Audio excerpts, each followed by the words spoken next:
Yes, guys. Yes, people. Welcome back to the channel. Welcome back to another video, another match preview slash, I'd say, review slash panel stream slash panel show. We got a fuck ton going on today, and I haven't really planned it strictly. So it's gonna be, we're gonna just be winging it today. We are literally gonna be winging it. So you've got me for the first 30 minutes.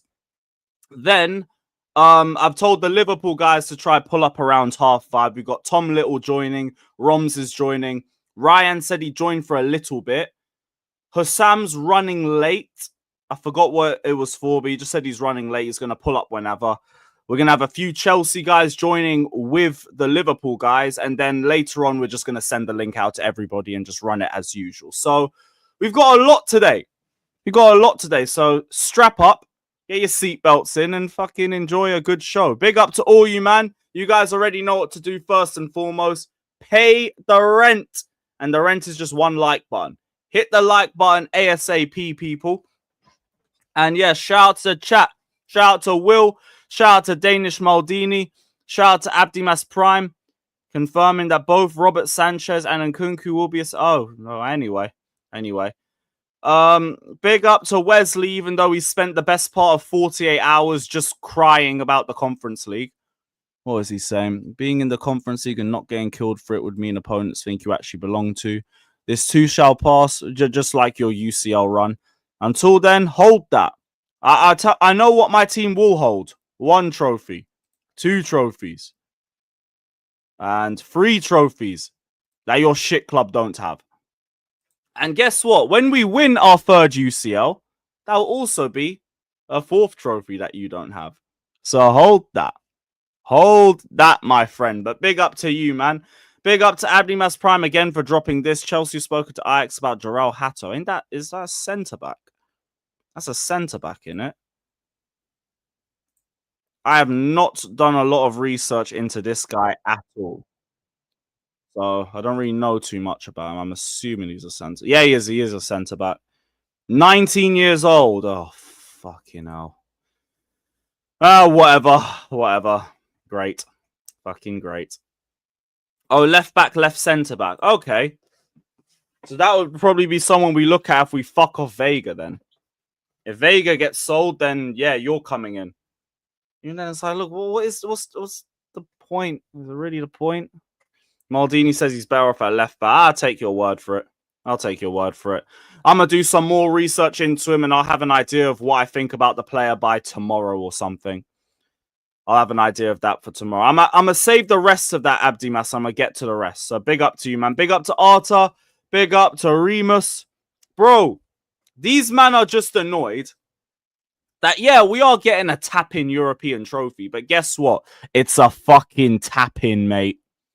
It's a fucking tap-in, and it's a trophy. It's a European trophy, and it's also the only team in Europe to win every single European trophy. Man can tell me it's shameless. Tell me it's shameless. Fine. But don't tell me I'm wrong, because I'm not wrong. It's another European trophy. They took the Europa out of the name, so it is a UCL. It's not my fault. Go blame UEFA for that. And yeah, it's a European Cup. It's a European trophy. A European vase, maybe, but run me my European trophies. Why am I going to complain? Why the fuck should I complain? Oh, I don't care if we don't win this. Huh? Trophies are there to be won. Trophies are, and especially when we haven't won a trophy in 3 years now. End my trophy drought. And yeah, big up the chat. Villa couldn't do it. Spurs couldn't do it. But we're going to do it. I'm meant to be worried about fucking Anthony, bruv. Shiver me timbers, bruv. Shiver me timbers. Ooh, Anthony, man. This is exactly what this league is about, bruv. Shout out Troops as well. Big up, my guy. But you will be hearing Champions of Europe. We know what we are for a whole year straight. You're going to have to hold that. You're going to have to hold that. Hold that, blood. But big up, my G. What's the rest of the chat saying? Big up to Steve. Big up to Jason. Big up to Pequeno. Big up to Fielder. Big up to Warrior. Big up to Master Michael. Big up to Omo. He's saying you can have your 3 points. I hope that's the way Liverpool go into this game. I really do. I'm not going to act like they won't give a shit about the match. They will give a shit. But will they have the same drive, the same intensity, the same desire to win that they would have had a couple weeks ago when they were getting the last remaining points to confirm their league title? I don't think they'll have that. Meanwhile, we will have that desire. We will have that drive. We're also getting ourselves back up to form. We've got Lavia back, which is such a key part of going into this game. I've got no reason not to feel confident, not to feel like we can get something out of this. And thankfully, top 5 is now back in our hands. Joey, I got you. I will do. Top 5 is back in our hands. Just match everything that Nottingham Forest do as a minimum. Champions League football is ours.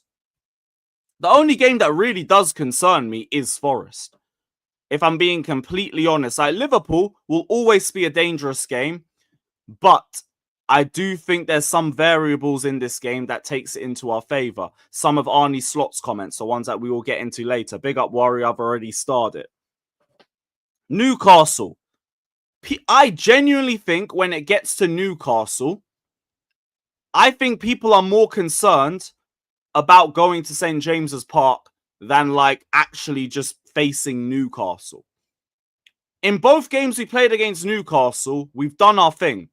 It's just the Carabao Cup game, we didn't bring a bench, and then Kunku and João Felix just stunk out the pitch. Stunk out the pitch. But I feel like a lot of us, we're just more worried about the fact that we're going away. We're more worried that we're going away to Newcastle than we are actually facing them. In terms of a game, they're going to come out to play football, which means we're going to come out and play football. And when that's the case, I'm ready for it. I'm ready for it.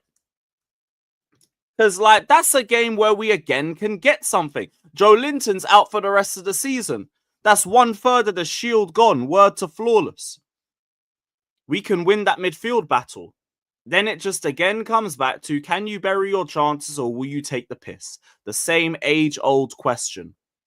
Then, Manchester United. Fucking Manchester United, who are going to have one eye on their Europa League final, which is 3 days after our game. It's not at the end of the season. It's 3 days after. So, we are facing the Manchester United C team at home.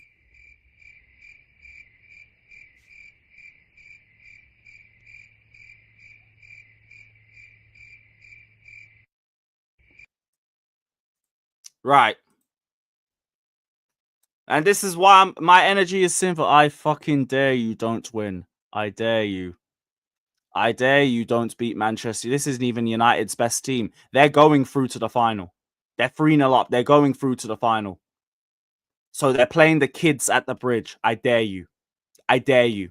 The fans don't care about that game. The players won't care about that game. If you do not run me 3 points against United, yo, whoever's to blame, boot them out the club. Whoever's to play. Whoever's to blame. Don't give a shit. You take 40 lashes. Disgrace. Absolute disgrace. But I expect us to beat Man United.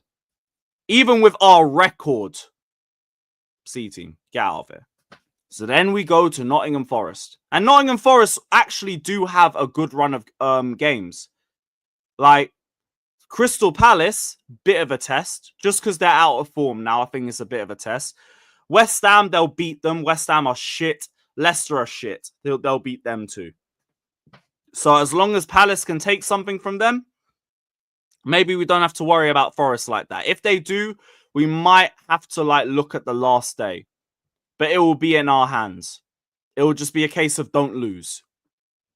Because we have the better goal difference. We're level on points with them right now. And I think the goal difference is a bit clear too. I don't think it's a tight one. Pause. I don't think it's a tight one. 19-12. Yeah, they're not going to swing that back round. They are not going to swing that one back round at all. And for us, we'll also want to end the game early because we'll have the Conference League final 3 days after that. I've been trying to figure out how I'm getting to Wrocław as well. My dumbass really left the flights too late. But I found a detour. And it sounds like Amsterdam is calling my name one more time. Up there, Chelsea. Up the Chelsea. Warrior, it's the Wednesday after. It's the Wednesday after, bro. Don't write off that West Ham game. Bro, West Ham stink. West Ham stink. If it's not Jared Bowen or like just a moment of brilliance from Kudus, and I mean a moment because he's not doing it this season. Like, no. Sorry. I am writing that West Ham game off. It's up to them to prove me wrong. Yeah, Wednesday afterwards. It's not sold out, but I mean, the flights are like 300, 400. I can't be bothered. And some of them involve fucking stop-offs and shit. I would rather just detour through Dam and get a train, because I can do that. I can do that. It's a fucking long train. Don't get it twisted. It's like 12 hours. But I'm on it. I think Matt might be on it as well. So we're going to make a fucking trip out of this. It's going to be sick. It's going to be sick. And yeah, run me my UCL. Run me my fucking UCL. I did see we're linked to Ollie Watkins. But it's from court offside, so I'm not taking it seriously. And like, look, Ollie Watkins, I won't say no to, but I mean, is there nobody better? This is actually one where I would want someone who's a little bit younger, because I feel like we've seen the best of Ollie Watkins now. I don't think you're going to get last season's peak from him again. I don't think that's the case. Even this season, he don't really look like that player. First off of the campaign, he was a BCM merchant. So it's like, nah, like, there's got to be someone better out there. Or younger with a higher ceiling. This is one where I'm actually thinking, yeah, go get me somebody younger, please. Please, go get me somebody younger. The duality of the transfer window. He's too young. No. He's too old. He's too old. No, not him. I said one experience, but not him. But I can't lie, it kind of is that thing. I'm not really that keen on Ollie Watkins. I'll be so real. Be so real. But it have to be like a last resort sort of thing for me. A last resort. You guys already know the dream option. You guys already know that. Don't even really need to get into it too tough. You get it. You get it. Man said Bowley converted Lewis. He's been bought out. He's been bought out. Where's the brown envelopes? They're going to start calling me Clear Lake Lewis again. I can't be asked. Can't be asked, bro. Yeah, Rodrigo. Man, Rodrigo ain't no question. There's no debate. There's no dialogue. There's chat. How are you feeling about Rodrigo? Should I drop a poll? No. This is what you call a market opportunity. This is a market opportunity. Don't piss me off. Don't piss me off. Warrior, I'm most likely going to the game still.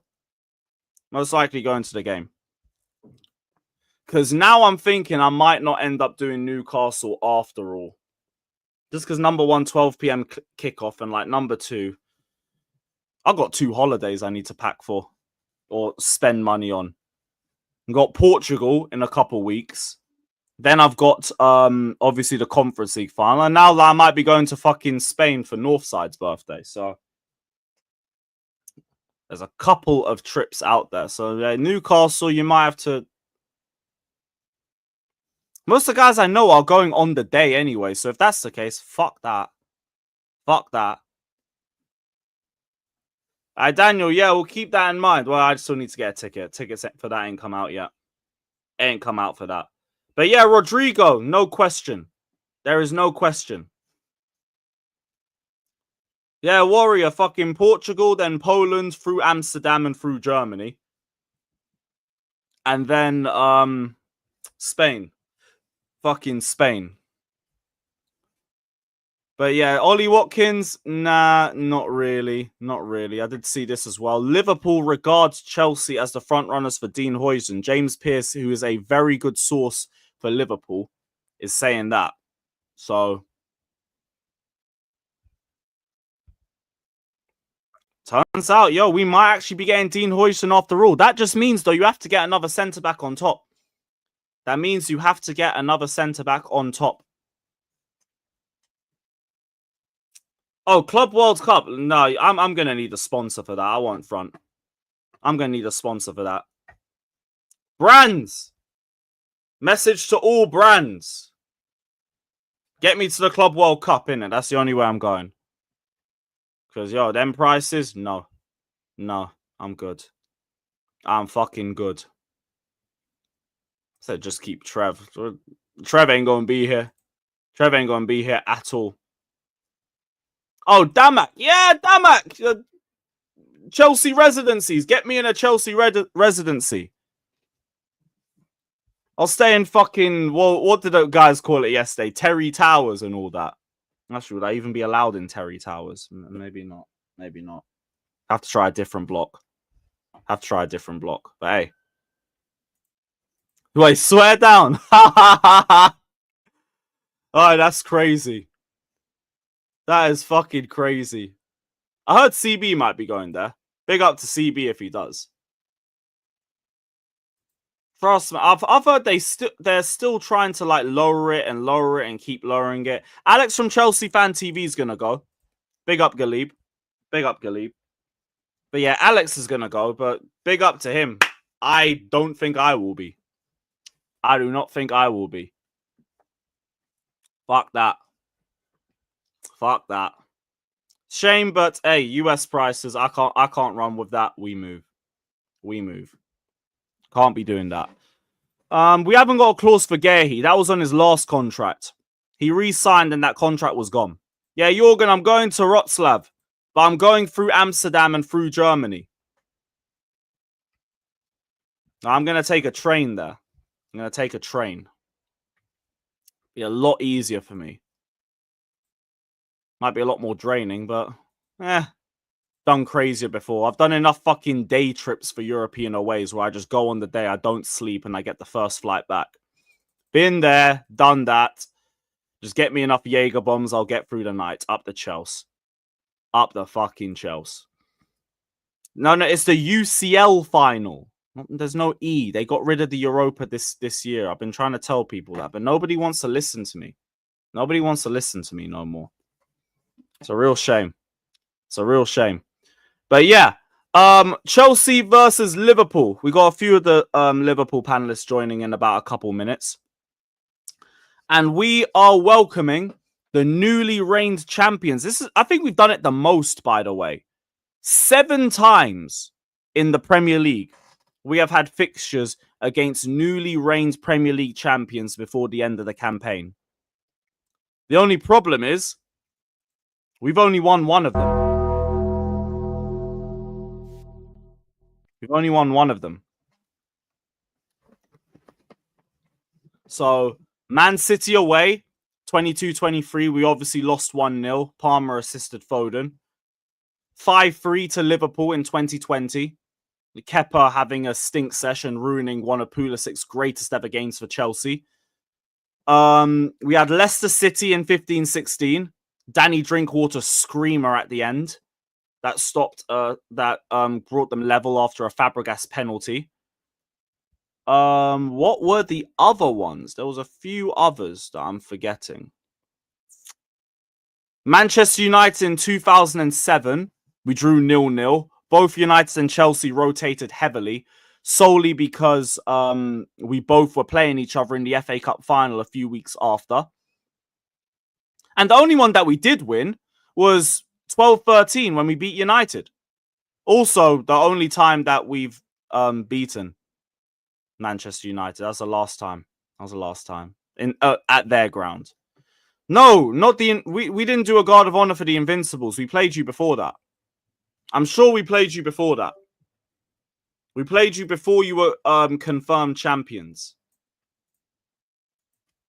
I'm sure that's the case. Let me check. I don't think you played us after that. Yeah. Yeah, we played you at the bridge in February. Yeah, fucking hell. You won the league in April. Yeah, we've only won one. We've won one, we've drawn two, and we've lost the rest. So, yeah. It's all mad. It's all mad.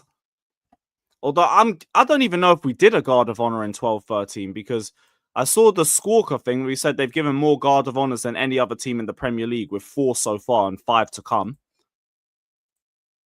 But hey, I don't know if we did one in 12-13.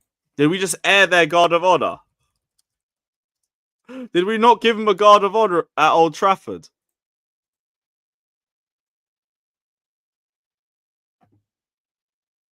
Oh shit, no we didn't. We didn't even give him a Guard of Honor. Yo, Benitez is salty, bruv. Yo, Rafa Benitez, fair fucking play. He said, fuck the Guard of Honor. Fuck them, man. We aren't applauding shit. We're just going to go beat them at their backyard. That's hilarious. Nah, Jorgen, we didn't give him a Guard of Honor, though. I've just clocked it. We actually didn't. There's no pictures. There's no nothing of a 12-13 Guard of Honor. Not a single one. Hey, hold that. We disrespected you and then we beat you 1-0 and bounced. Juan Mata's best moment at Old Trafford. Up the Chelsea. Up the fucking Chelsea. But we will be giving them a Guard of Honor on Sunday, obviously. And I've got no issues with that either. I don't care. Take a Guard of Honor over winning the league at our ground any day ending in a damn Y. I don't care. And if anything, I think it's something for these younger players to just, like, see and also have a sort of motivation to get for themselves. You see levels, you see a Guard of Honor, and you're on the other end of it. You're going to be thinking, I want that to be me next year. I want that to be me. Do your thing. Musty, the bridge will be booing.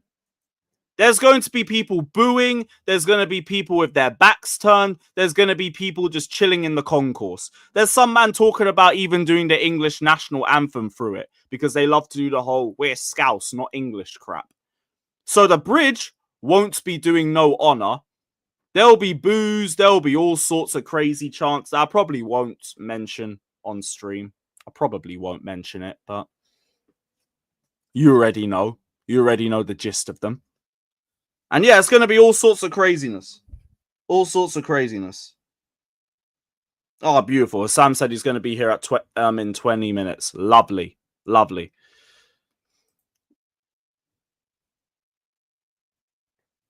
Get out of here, bruv. Get out of here, bruv.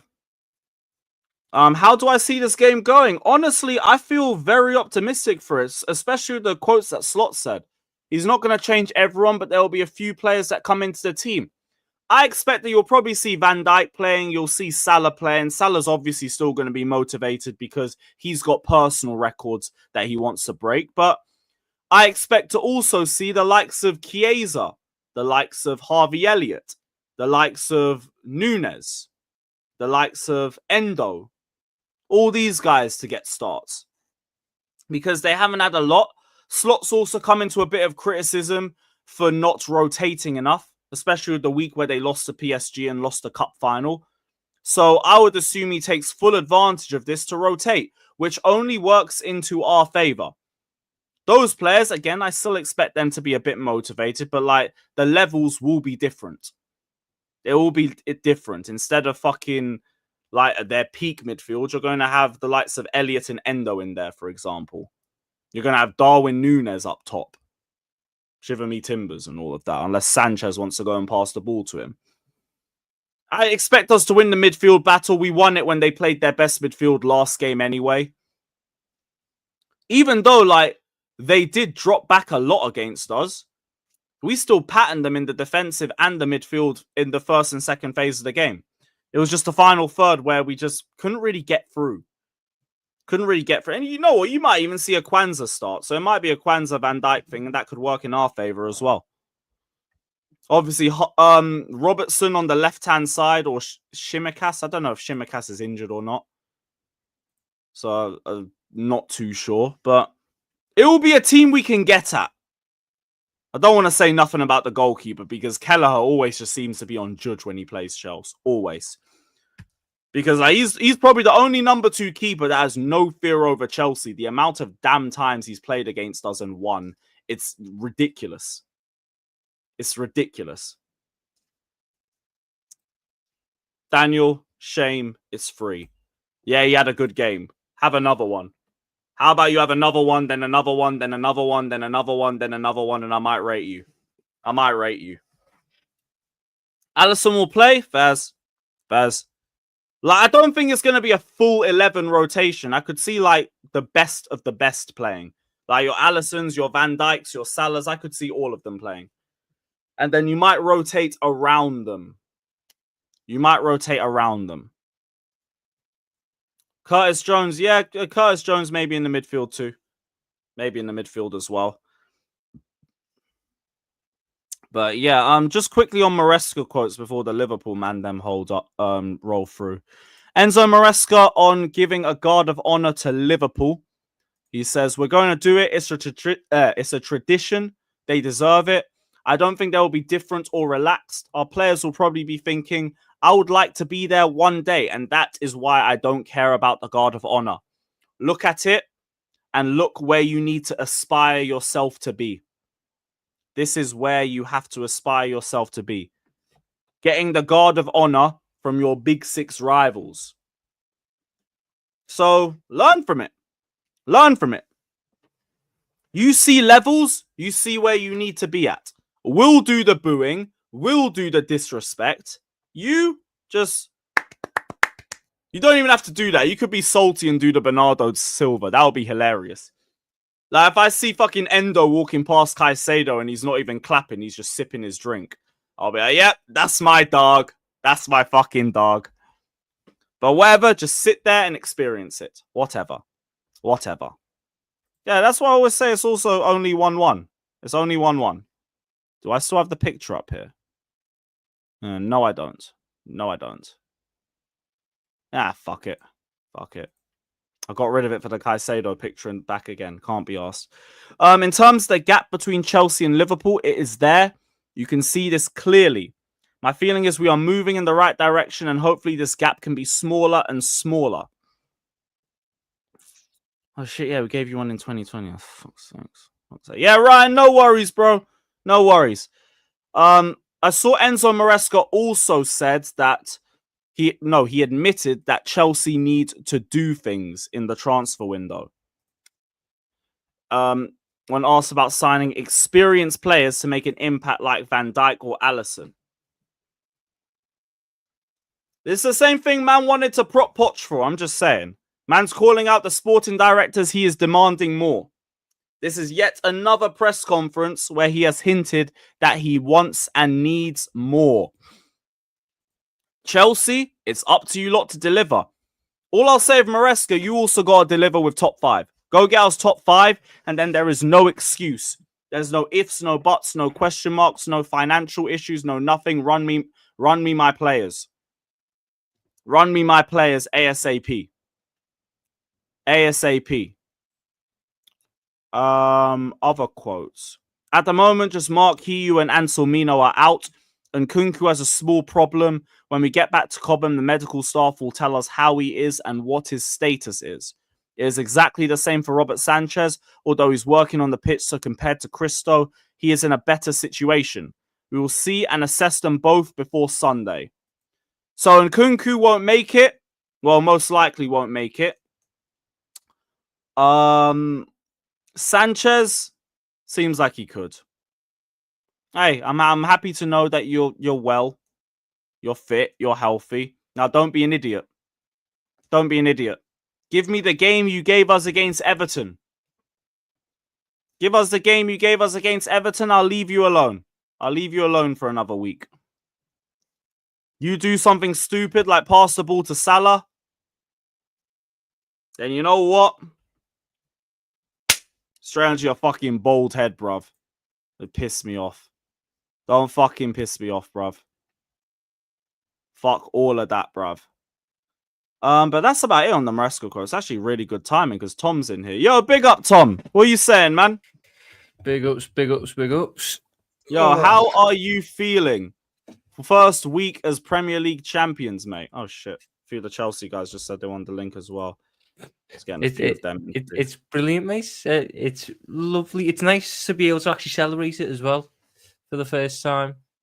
It has made me not give a shit about the game at the weekend, like, but I don't really care. I'm just enjoying this week. I'm enjoying the fact that I'm 20 times champions. See, that's the thing. I'm hoping that kind of like filters down onto the pitch because I expect the Liverpool players to have some level of motivation because you still want to win games. There's some fringe players who haven't had a lot of opportunities who will probably get the chance to play in this game as well. And it'll be a good chance for them to show why they should be a part of the team next season. But I'm hoping in the away end, it's just a party atmosphere. Even if you lot go 1-0 down because you're Premier League champions, you don't give a shit. All you lot are doing is chanting, champions, champions, champions, all of that. And it just feeds into the players a little bit. And they're like, yeah, we're cool, but we're still champions. I am going into Sunday for one reason and one reason only. With Tarduendo to start and to get applauded onto the pitch by Enzo Fernandez, Moises Caicedo, Romeo Lavia. At that point, I don't give a flying fuck what happens in the 90 minutes. If I get my Endo Garda on it, it's brilliant. You're probably going to get your wish. We'll go full strength, and I expect you to rotate. I don't think anyone actually cares about this game. There's two games that we care about to end the season. Arsenal, because it's Arsenal, and Palace, because it's the game where you win the title. I have absolutely zero care about Brighton or Chelsea. I love that we're that low on you guys' priority list as well, in spite of the whole window situation. If anything, I could do with just winning, because it means Newcastle might not get top 5. If Newcastle don't get top 5, I could get it. Play the long game. You kind of benefited that way. Play the long game. And I'll say as well, we might end up hijacking that too still. We might end up hijacking that. Sure, I'm just saying. I'm just saying. Like, we've already seen, like, there's the whole Hoysian stuff and everything. Seems like we're apparently front runners for that again. It's like, I think it would be better for him being next to Van Dijk as opposed to being next to like one of our other centre backs, because getting him only bangs if I have an experienced centre back next to him. If not, I've got a bit of a Colwill upgrade and that's it. I don't see why you'd go. He's a young player who needs to develop. If he goes to that Chelsea team, he's coming in to be the difference maker. I mean, that's the right environment for him. We've seen the problem with Chelsea this year. You've got too many youngsters in that defence who can't handle the pressure. You got to consider this. Your best defender this year has been Marc Cucurella. He's also the oldest. And he's also doing like 3 different roles at once because we send him into attacking positions half the time too.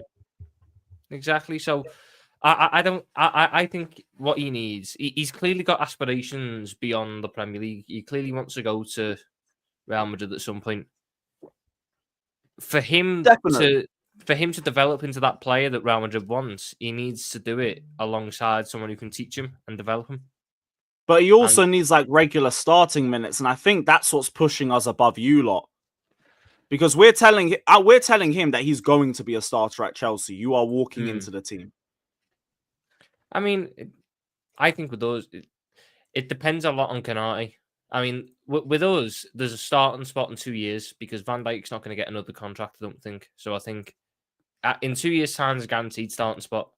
For the next 2 years, there'll still be a lot of game time coming because Konate's not going to stay injury-free. I don't know how he's managed it this year, but it won't happen every year. So we need to accommodate for Konate missing about 10, 15 games a season. So there's 15. Yeah, but wouldn't you expect more like growth from like Kwanzaa in that time? Because this ain't his first season in the Liverpool team. It's not, but it's a case that when a player like Hoysian becomes available, certain players kind of get sacrificed a little bit, and Quantum might have to be one of them ones where he becomes fourth choice centre back and he becomes just Joe Gomez and plays a lot of fullback and stuff. But when the likes of a Huijsen are available, you can't sit there and pass up on them, especially for the price that he is. So I'd expect us to be in there right till the end of on Huijsen. And I do think that it'll come down to whether he's after short-term immediate gain or long-term gain. Because I do think long-term, if you were to sit there and go for the next 5 years, what's the best place to be for your developments, I think it's Liverpool. But if you're looking at it in the immediate future, where am I going to play the most in the next year or two to fast-track my development potentially? It's Chelsea. I guess I think it's the opposite way around though, Tom. Because if you're going to help them with your development, right? Then you're going to want game time, and he's not going to really necessarily get game time right away at Liverpool, like you spoke about. I think that part of it, I think it might be the opposite way around. Because he's going to get the amount of game time that you get at Chelsea, I think he would develop a little bit quicker. But developing in what way, right, is the way that you're going to describe it, right? But necessarily he might not develop in Liverpool because of the amount of game time that he would be fighting for in that sense. I mean, you see what I'm saying? I think with us, what needs to be kind of understood is that our centre-back situation, how we played it this year, is unsustainable. We can't do this again next year. So I'm expecting next year with a 34-year-old Van Dijk and with a Canate, who I know for sure is not going to stay injury-free. Tom, there's going to be that game time there for someone. How he stayed injury-free this season is beyond me. But then, I don't know if you remember in pre-season, a lot of Feyenoord fans said the way Slot plays, we won't get that many injuries. And sometimes it falls on deaf ears, but it's actually evident because even Jota, I've always said if Jota stays fit, we have a great chance of winning the league. But the irony is he stayed fit and he's had one of his worst seasons. Yeah, it's crazy. He hasn't even really stayed fit. He just kept getting stupid hamstring injuries. It was like the worst second half of the season. He just was bad in the second half of the season. The first half, he was cooking. Like in the first half, he was one of your most important players, arguably. Like next to Salah, you could argue he was one of your most important players. The way that he was contributing with that. Jota wasn't that good this season. It's just his even when he was his only fit, competition. His only competition is Nunes, who is even worse. So if you've got literal dog crap as your option and something that is bang average, the bang average all of a sudden looks mega because what I've got compared to it is Nunes, who doesn't do many things right. Jota does a lot of things right, but a lot of things wrong. Nunes does barely anything right in the way that we play now, and most things wrong.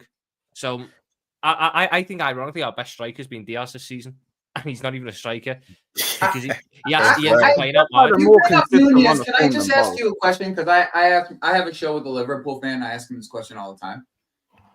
Where do you guys think you're going to get rid of him? I know the Saudis wanted him in January, and they were going to pay good money for him then. I do know that, but like if let's just say for the sake of conversation, like the place that he would go is probably where his old manager is, which is what is Al Nassr or something like that, or I think to answer your question, Joe, I think Saudi again. I think they'll revisit, and even if it's not a Saudi, right? AC Milan love that Nunes type profile. That kind of they just spent money on a striker. Yeah, they did actually. It's actually a good point, but I'd probably go to a shot. Do you reckon? Because I can see you ain't getting 70 million for him ever again. I can't believe you rejected that. No, not necessarily 70, but I think we can get in the region of maybe 40 to 60 still from a Saudi club. Like I still believe I'm just going to sit there at Saudi clubs and say you're willing to pay 90 million for Matoma.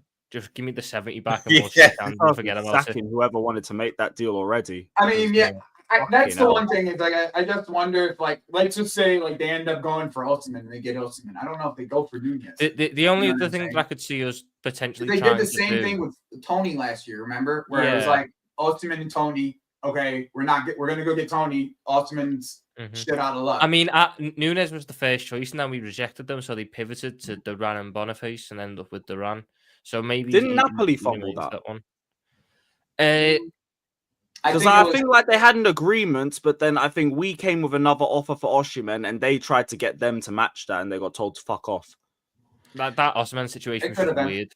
Do you know another club that's been flirting around Nunes? I can't personally see it happen. Yeah, because they've got Alvarez and I think Correa, but I think they're trying to get rid of Correa. Atletico Madrid.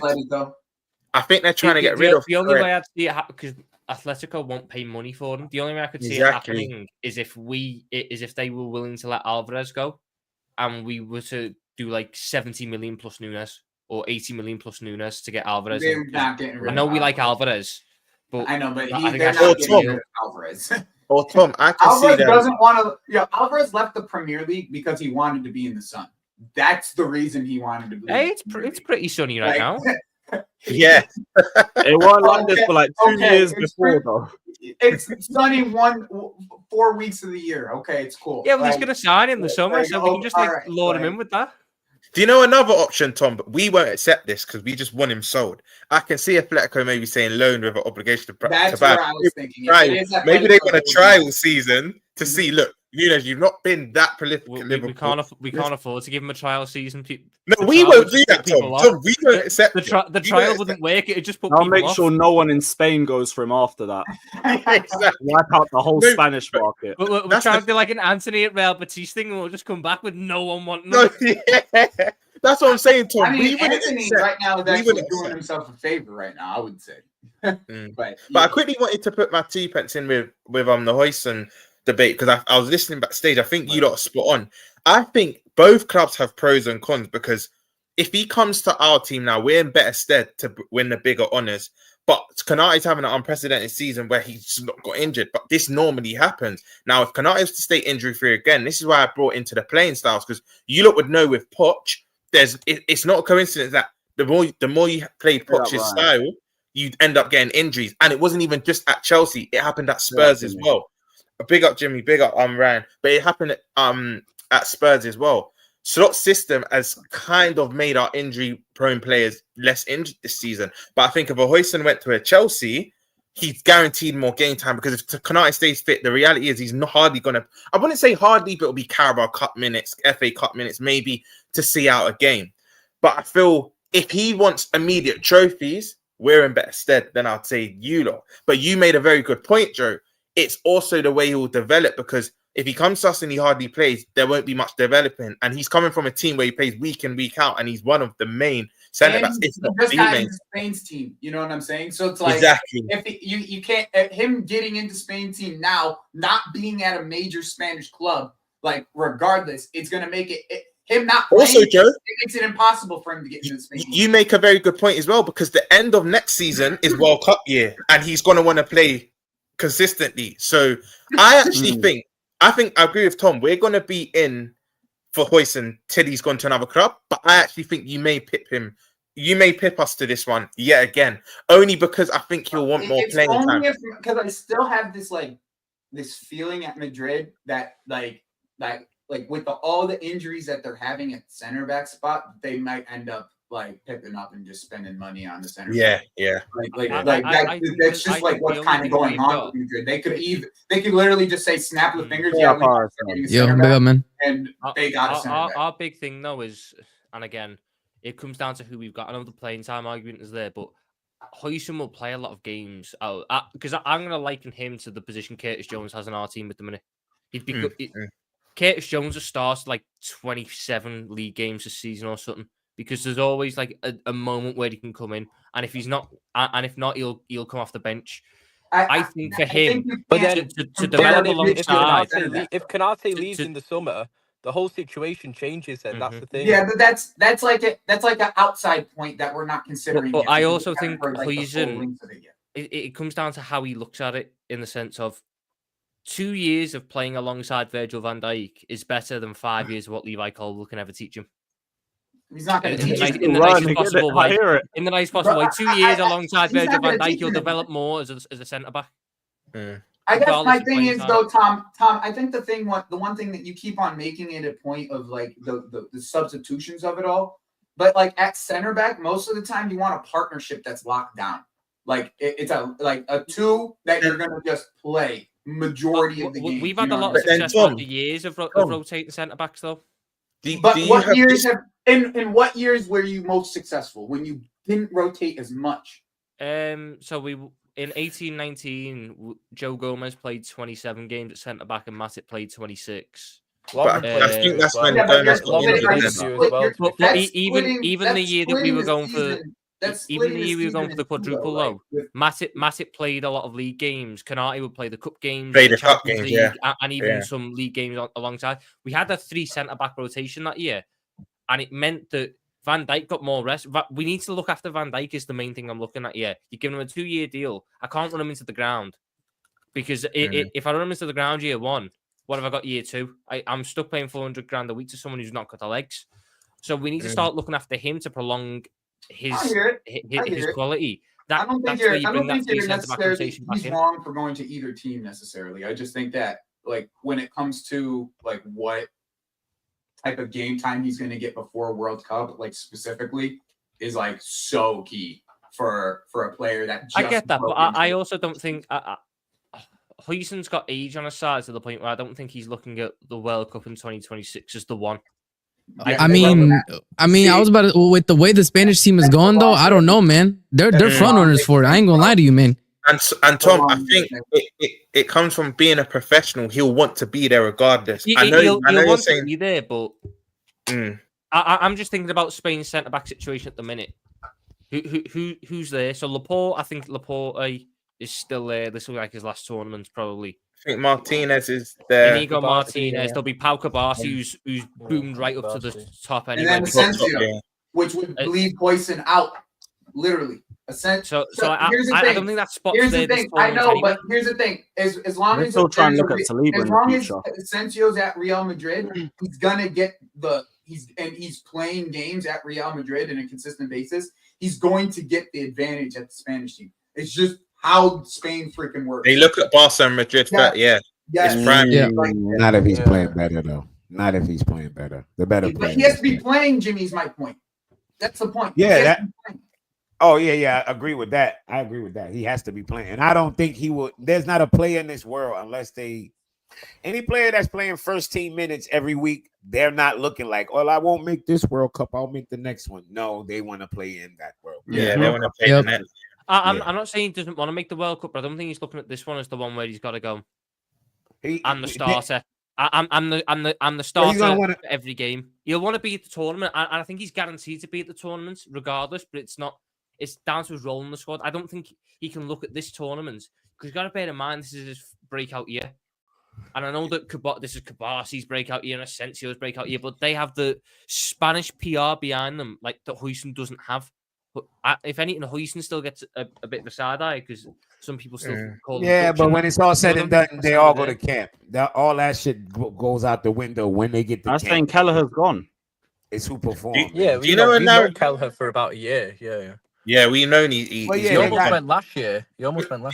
Do you know there's a Right, narrative? good. There's a narrative that I want to Right. just rubbish, and Tom kind of touched on it, right? There's a narrative that needs to go out the window, and this has come from both Chelsea and Liverpool fans, right? Oh, would you want Huijsen because you know he's got aspirations of going to Madrid, so he's not going to be long term. If he's here for 2-3 years and wins you stuff, you won't care because he'll go up in value. You'll go up in value anyway. Then you can just sell him on. But I hate that stuff. I genuinely hate that stuff. Yeah, He's only going to be a short term. Yeah, the whole it's just a rental for Madrid anyways. Yeah. Like, that shit is What? stupid as shit. Nowadays, To be fair, no- but Rons, what if he runs down his contract for Real Madrid like a certain guy's already done at our club? You won't make that mistake again. You can run down your 7-year contract. Yeah, He runs good down luck his running contract. 7 years. Yeah, bro. they're going to give him like 9. Good They're luck going to give him running like 7 years down, bro. they'll give him 9. We'll give him Yeah, a but you said your whole We don't career know is what's- We're not giving him more than Chelsea, 3 or bro. 4. That's what it'd be Oh, with shit. Chelsea. We won't have to worry Stranded about on death row. We give out death row deals. Bro. Yeah, they'll give that's right. it. Yeah, we ain't worried about that at Chelsea, bro. Yeah. You guys, Yeah, bro. it's a different story, but that's it only if you guys hold Bro, we got him serving consecutive life sentences over here, bro. I ain't worried. Even your fee, you will have That's to. why this whole Enzo Real bullshit. It's like, okay, yeah, you go tap him up. Do your thing. Good luck. Yeah, Real out here struggling to make money. They did. Look, we'll still want 100. Keep tapping. him up. 100%, We'll still want yep. 100. Like, Listen, money talks, man. Money talks. It is what it is. When you're on that length of contract, you have to pretty much pay what we want. Fuck all of that, but yeah, Yeah, so yeah, we got Kelleher going to Liverpool with the arrival of Mamardashvili this Where summer. do That you was think already he ends confirmed up? last I don't summer. think he. I reckon he goes Bournemouth. You know, I could see Bournemouth to be honest. I agree, right? Hi, guys. With that relationship. I think it could Big be up. It could be What? to sweeten it Big like a up, Sam. Turkez or Hoyson thing. Not Hoyson because he's got a release clause, so you don't really have to. I mean, sweeten up I don't know, Bournemouth. Ryan, But because we're trying to Turkez- sweeten up the deal with what's his face, Kepa. No. They want him. Why? You can laugh all you want, but they want him. Who would you want? A That's true, they 29 do year old want him. or a 25-year-old Kelleher? They want him. Yeah, It's a that's- cheap deal. That's the difference, though. By the way, you guys would want 30 for Kelleher. We want 5 for Kepa. Shocking, You know you what want I'm more saying? money for the better It's a goalie. different type of They deal. could take Yeah, the I piss and go don't get both. think we get 30 for Kelleher though. Kelleher's in the last year of his deal. I don't think we get 30 for him. I think we get 30 max. We get 30 max. Yeah, we're not getting any more you than can 30, get- but he's you- in the you last can year of get- his you deal. can get Yeah, 30 but for him. 30 is the number. But though, last year, I could see Yeah. maybe even the 2025 then. Yeah. I can see a 20. To You be gonna get honest. 30, it's gonna be like 25 million in add-ons. Yeah. I mean, you Yeah, Who's bro. paying 30? There's No, but- patches that get added onto Kelleher because he's homegrown and teams No, but need who's that. paying realistically, Tom? Who's paying 30 mil for a second choice goalkeeper who's in the last year of his deal? Yeah, Like, we're gonna pay you 5 Yeah. He'll million. be that club's first. Whoever Yeah. signed him, they're They're probably not going to make him buying- number they're one. not They're buying buying him him to to be- be the first choice. Like I know Yeah. what you mean, but I don't it's think your they pay second 30 choice, mil but for they're a buying last him year to of be his the first deal. And Ryan, I you mean- need to understand as well what he's won, his age, all these things factor into it. We could get 30 for him. When I'm actually deep in it, we could get 30 for him quite easily. I don't see Quite it. easily. Around Let's 30. let's I bear think in around mind 30 is- Ramsdale Yeah, moved for around like 30. 25 for like three clubs straight, and Ramsdale doesn't have anywhere near the standing that Queeveen Kelleher does. Yeah, that's a good point to be fair, I guess. But was Ramsdale in last year of his deal though? That's the thing. Yeah, but he Like, has a being a relegation Bournemouth. clause, I'm pretty sure. But again, this was someone who got relegated twice. Kelleher's Three been- times Three now. times. No, Sorry, 3 Keller's times obviously now. way better, but yeah. I could No, see like a hear West you. Ham paying 30 million for him. Someone like that. You can't cheap out on the keeper. That's the one. Maybe a advantage we've got. Brentford, I I don't think know, like- teams are seeing now that you can't Actually, cheap out on a Brentford's goalkeeper keeper's like actually Yeah. Sanchez. he's had a Hello. really good season actually. if I'm not mistaken. You can't buy a 25. Although we million overpaid keeper. on one and then underpaid on another, so Yeah. nothing worked. So I think teams are looking at it. If Kelleher's available, which he's going to be this summer, teams are going to look at it and go, "This is a guy who's started how many games this season I for a think title win in Newcastle Liverpool?" could make him his first.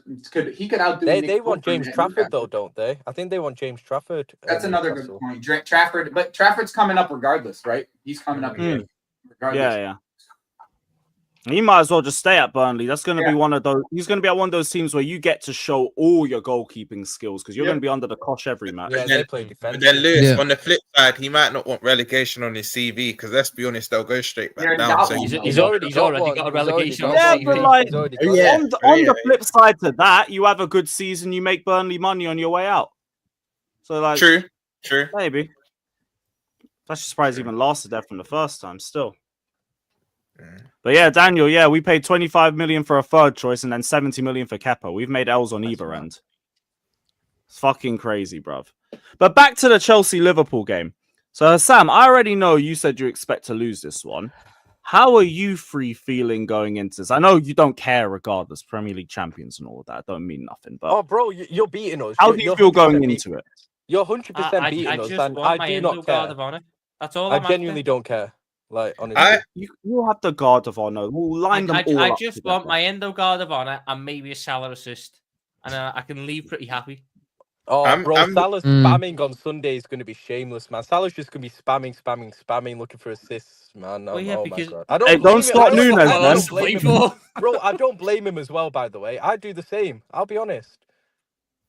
Don't Hold start on. I Nunes, don't man. think this game. I don't think this game matters. First of all, Ryan, if he asks a Liverpool question, please don't be the first to come off mute. Let us speak first, and then you can embarrass us after. This is the same Big guy up who said everyone. slot out Apologies, I'm late. before he'd even got a point. Apologies. You know? 1 second, Ryan. Let me Our speak here. Premier League winning manager. Apologies, Our I'm Premier late League to winning get my manager, told Lewis and you to said make it. slot out before he'd even I been appointed. apologize. I apologize. Are you done? No, I'm not done. I apologize Yeah, to Daniel. Lewis. You get me. I did You're not You're good. get busy it. twerking. You two, just this had broad this in the family middle thing and I the had broad to at the end were attend. busy twerking for Amarim for months. Emirates is fucking horrible. Working for Amram is Tom Little, not me. Now, No, back to you the were topic. as well. When I the news think- came out, we Ryan, weren't let him getting speak, Amorim. You bro. had a rant. Don't think I forgot. Don't Ryan, think I let him forgot speak. that. You wanna attack? Yeah. Hold on, You know what? Joey, what are you doing? Let them fight. Just to end this little Ryan crusade before Sam goes. Ryan, you're the same guy that said Lukaku's a better winger than Salah. Shut up, please. That So was Sam, 5 continue, bro. years ago. Yeah, And you but said you're McAllister's the Argentinian Harry Winks. Anyway, Yeah. this game doesn't really matter to us. I know when you were doing the predictions, I was in the comment section, like when you were like lining up the Newcastle predictions and the Chelsea predictions and shit for top 4, and people kept saying like, "Oh, Liverpool are gonna beat Chelsea 100% for that one." And I was like, if we're Premier League champions, like we really essentially we're gonna have 9 drunk players with Salah and Konate. And that's essentially who's going to pull up to Stamford Bridge. And I just don't I don't think. Yeah, it's true. It's going to be 9 drunk players and then 2 who just don't drink. That's literally the fucking team right there. I just don't think I just don't think we care about this game as much as like the Chelsea players will, because Chelsea are fighting for something. And you've seen this with your own club before, like even like, bro, after you win the league, like, truthfully, who actually gives a fuck? Like, genuinely, let's say we win 5-0 or lose 5-0 this Sunday. It makes no difference to our season. Sam, do you remember, to validate your point even more, do you remember when we won the league, City battered us 5-1, and then we lose at Arsenal 2-1 after we won the league? Yeah, and we drew to Burnley at home 1-1. Yeah, there's this meme that keeps like there's this meme that keeps flying by after we won the league where Salah and Trent couldn't even stand in the line properly. Like, that was so funny. They didn't realize. Like, Mane had to turn him around. It actually, genuinely, I'm not even trying to be shameless. You guys know when I'm being shameless. I just genuinely don't think this game matters to us. I think Salah will start. I don't think there will be a bit of rotation though. I will say, I think rotation is better for in terms of it gives us more chance, because the likes of, let's say, a Chiesa or Elliott start. I think Chiesa will start. They're playing for their futures, whether people like it or not. So they've actually got some. Those players have got something to play for. Some of them, because let's be honest, they've not been in slots. Slots not fancy them this season, so they are playing for the. Elliott in particular really wants to stay, so he'll want to put in a good performance if he starts. I don't know if he will, but I really do believe Chiesa will stay. But I don't think he wants to stay. I think he'll stay. Yeah, but do you know what? You show the manager in the last 4 games is going to change his mind. He's seen you for 36 or whatever games. He's not going to change his mind. Yeah, but we have too much to change in the summer for us to get rid of him. Yeah, like, there's just you can't tell your whole forward or not. I'm just saying, fighting like you're not going to. If he's already said you're not good enough, 4 games at the end of the season is not going to change his mind. No, I agree with that. But from the player perspective, you can at least try. You know, you can try do something. You know, maybe, hopefully, you change the player's mind. But anyway, listen, this game right here, I think Chelsea just give a fuck about this game way more than we do, and I think it's gonna show this Sunday, probably even like in the effort levels. Like, I just maybe they like the Liverpool players, like our players that we're watching, might not track back as much. Maybe they might not give it all defensively and stuff like that. And like I was saying, like even when Chelsea, you guys have seen your team win like league titles.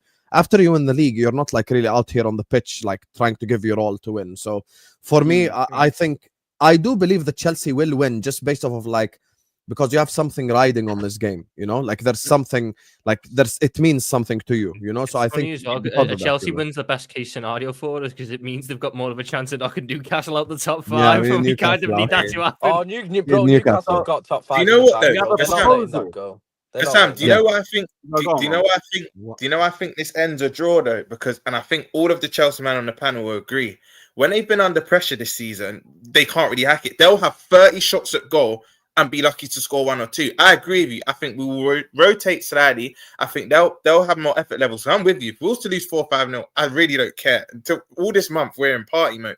However, I just think because the pressure's on them, I think they're going to crumble. I don't think they'll lose the game. I think Chelsea have a win or draw this game, because I can't see us winning it in any way, shape, or form just because of effort level.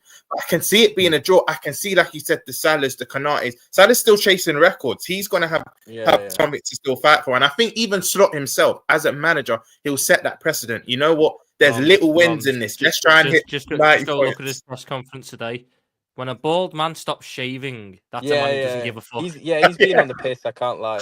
Tom, have you seen that meme? Fair play to him. Have you seen that meme with him and Virgin? They're drinking. It's like, call them girls again, man. Mate, no one gives a shit. Salah needs Yeah. 3 assists. I need 3 or 4 assists off Salah to end the season. After that, I do not give a flying fuck what I'm gonna make a prediction. I think Salah gets 2 assists, but we lose the game 3-2. And I think 3. he breaks the But assist y'all record gonna score against 2 Arsenal. own goals? Where the fuck you get 3 from? That's what I'm saying, Jimmy. Where are they gonna score? You know what? Our defense will just be open. It's gonna be Do you open. know It don't matter. It don't matter. Jimmy, It but if don't you're matter. Hey, going Jackson is on a bit of form now. and I Oh, want wait, to wait, say oh, that. yeah. Oh, take it If back. you're- if you're going- Jackson is on his little purple patch. You're right. Jackson. But do you know what, Jimmy? If you're going off Right, your last cool. 2 games, right, excluding conference, I know individual brilliance from Tyreek, George, and Neto, but you also beat Everton. Your morale is there. You are picking up a bit more confidence going into this game. The hunger's So- there, but I so, mean, yeah. Jackson, that last goal, that's typical Jackson purple patch Jackson right there. Yeah. So you're right. There you You're right. Jackson, he on it right now. That goal kind of let that remind. That's the goal that he scored, and we all be like, it might be a player there. No. He's a backup. He's a good backup. That's what he is. Do you know? I think it will be a draw as well because history just suggests that we always draw to one another. always. Hard Yeah. couple wins. It's always a draw. I think aren't Chelsea? Now our aren't- record aren't- against don't you ain't Chelsea have, great. like- We've got like 1 win Hey, since but hold up. 2017. But have y'all considered this trade offer? What y'all think about this though? Real talk. This is what we're willing to put on the table right here. What y'all saying? Oh, I'm taking that. I'd take that. I'm willing to put this on the table if y'all give us the 3 points, bro. Just Hey, don't show add up. 1 assist for Mo Salah into there. Just Yeah, like I'll really add that. I'll add that. Yeah, an assist. An assist. I might. An assist. No, also include a Cole Palmer goal because he needs something if It's- we're gonna get. They could literally not be there and he might just miss. Like that's how bad it is at the moment. Yo, put Sneak Chilwell on there. He's still at the club. Sneak Chilwell on there. Isn't Chilwell Left back or depth. something? He's on. So was at Palace. We don't know what's happening with Robertson in the It's a contract. future deal. It's a deal for the future. Yeah, don't Chilwell. On the real though, I know we're joking about the Liverpool side, right? But on the Chelsea end, those players at least should have like a crazy amount of pride.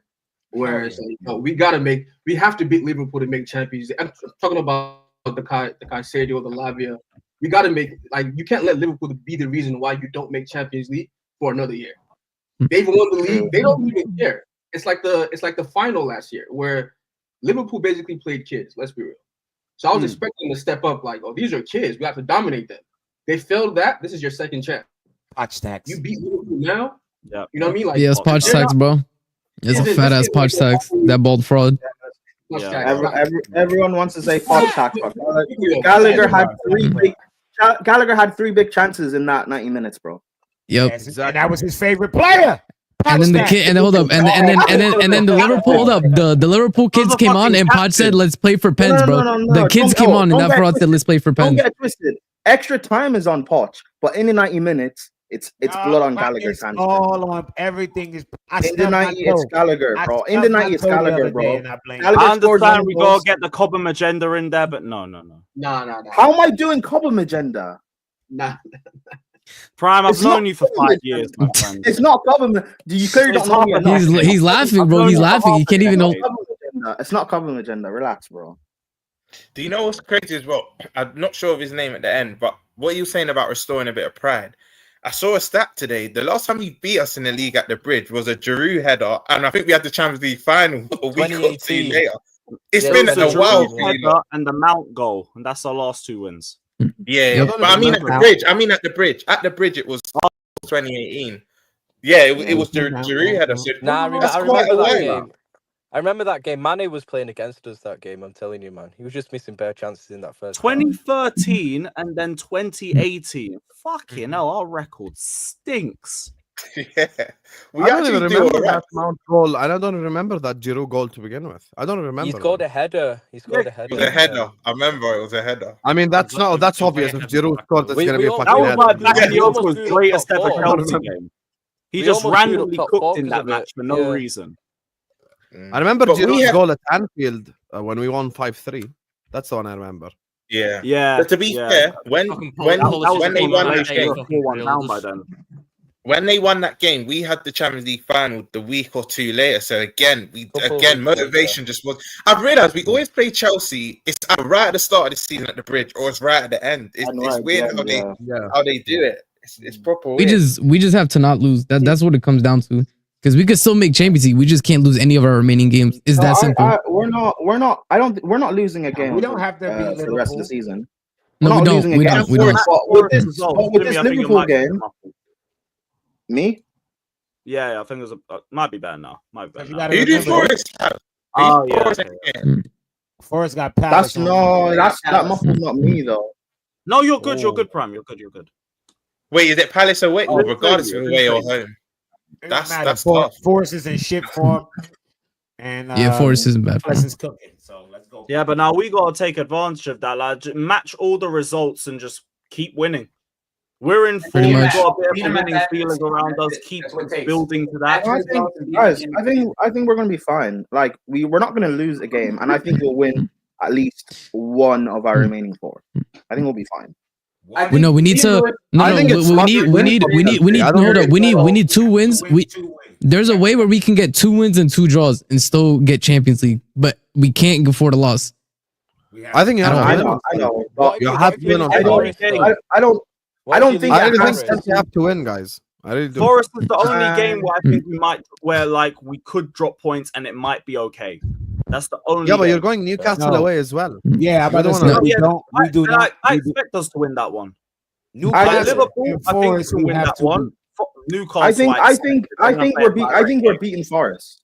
Man, I'm more scared of St James's Park than they are actually playing. Yeah, because they have a bad record over there as well. But that's it. They're more worried about the occasion than the match. My thing for the Newcastle game, right? If Lavia is fit, Lavia, Caicedo, Enzo, I think we'll be okay. Isn't it? Wait, don't they have didn't Newcastle lose somebody recently as well?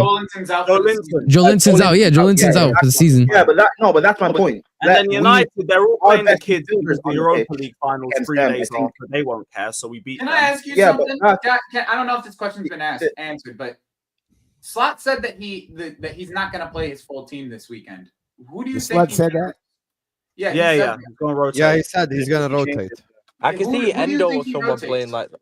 Bradley Chiesa, I think starts. I think Endo starts. I think Elliott starts. I think Simicast will start. I think Simicast will start. Oxlade-Chamberlain. Yeah, Simicast. It's going to be a mix and match. Not all bench, not all starters. What's that young right back you guys usually play? What's his name? Connor Bradley. He probably from injury, so he probably starts to get some. Okay. Nah, I think Bradley could start, to be honest. Yeah. Where does Chiesa play? Up top? Is he fit? Left wing. Bradley's fit for the weekend, apparently. Yeah, so I could see Chiesa, Nunes, Salah as a front 3. Whoa, Hopefully not. We're not paying the £5 million. Yeah, we're not playing Nunes. Nunes starting. We're going to pay the 5 million or not. Yeah, I don't think Nunes. 5 million. Nunes. If he starts one more game, we're going to pay 5 million to Benfica, so he's not starting. Okay, fair enough. I can't lie. What the fuck kind of clause is that? Yeah, that's a dumb clause. It was 50 starts. By people who didn't know how to negotiate transfers. Yeah. That's what type of clause that was. Starts. He's on 49 now, so he ain't gonna start again. Wait, 50 starts. Only on 49 starts at Liverpool. Like one of the add-ons for Benfica was if he gets 50 starts, you get 5 million extra. He's on 49 starts, so he ain't gonna start. Hold on. Is there a time limit? Is there a time limit to that? Yeah, the end of the season. No, because it's a clause. I don't think there's a time limit on clauses. I think Nunes won't be here next year. He's gonna get. Yeah. So you're gonna sell him this summer? Yeah, 100%. He's gone. 100%. He'll never start another game. Do you guys think any of your 10 motherfuckers out there? He'll never start a game. Bro. Do you guys think any of your like your young players will play? Any of your academy? Nah, that's too far. You don't think a few of them? No, I'm not saying start anyway, but like get minutes. I don't think probably not. I don't think he's going to rotate as much as we think he is. That's again.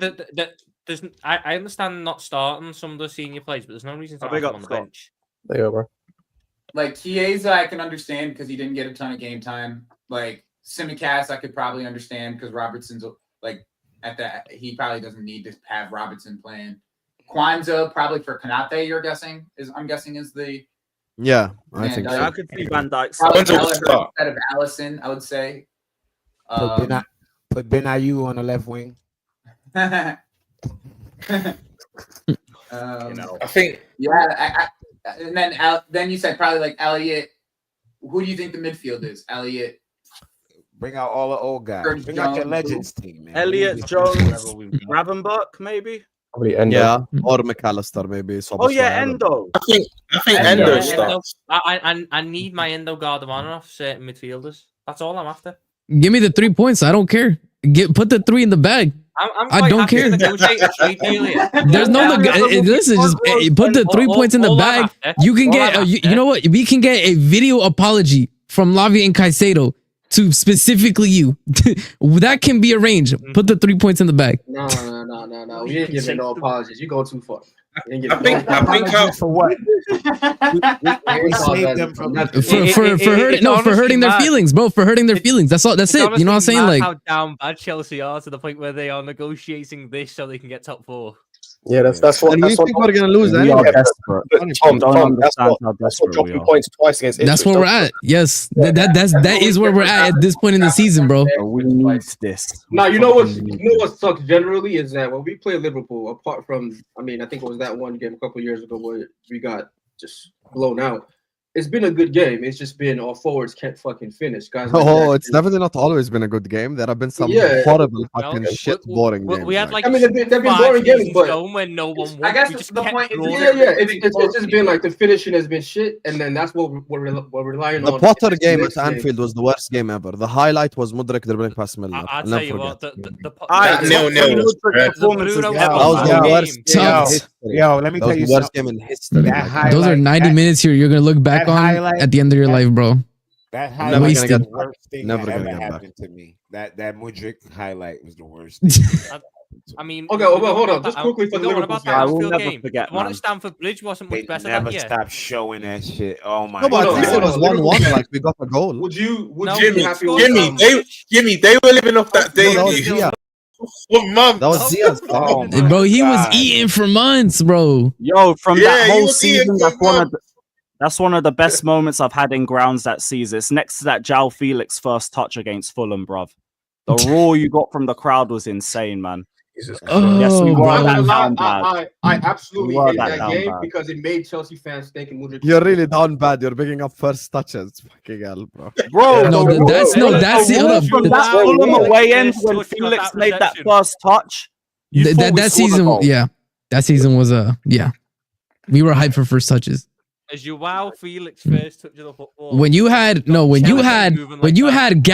Mount Havertz in your midfield, and that's the Bermuda Triangle, you are hyping up first touches, bro. Trust. You are hyping up first touches. Separate months with one goal of the month winner by default. Yeah, that Separate season, months of that. our players had the first touch of like a fucking weird uncle. Like it was off. It was bad, bro. It was bad.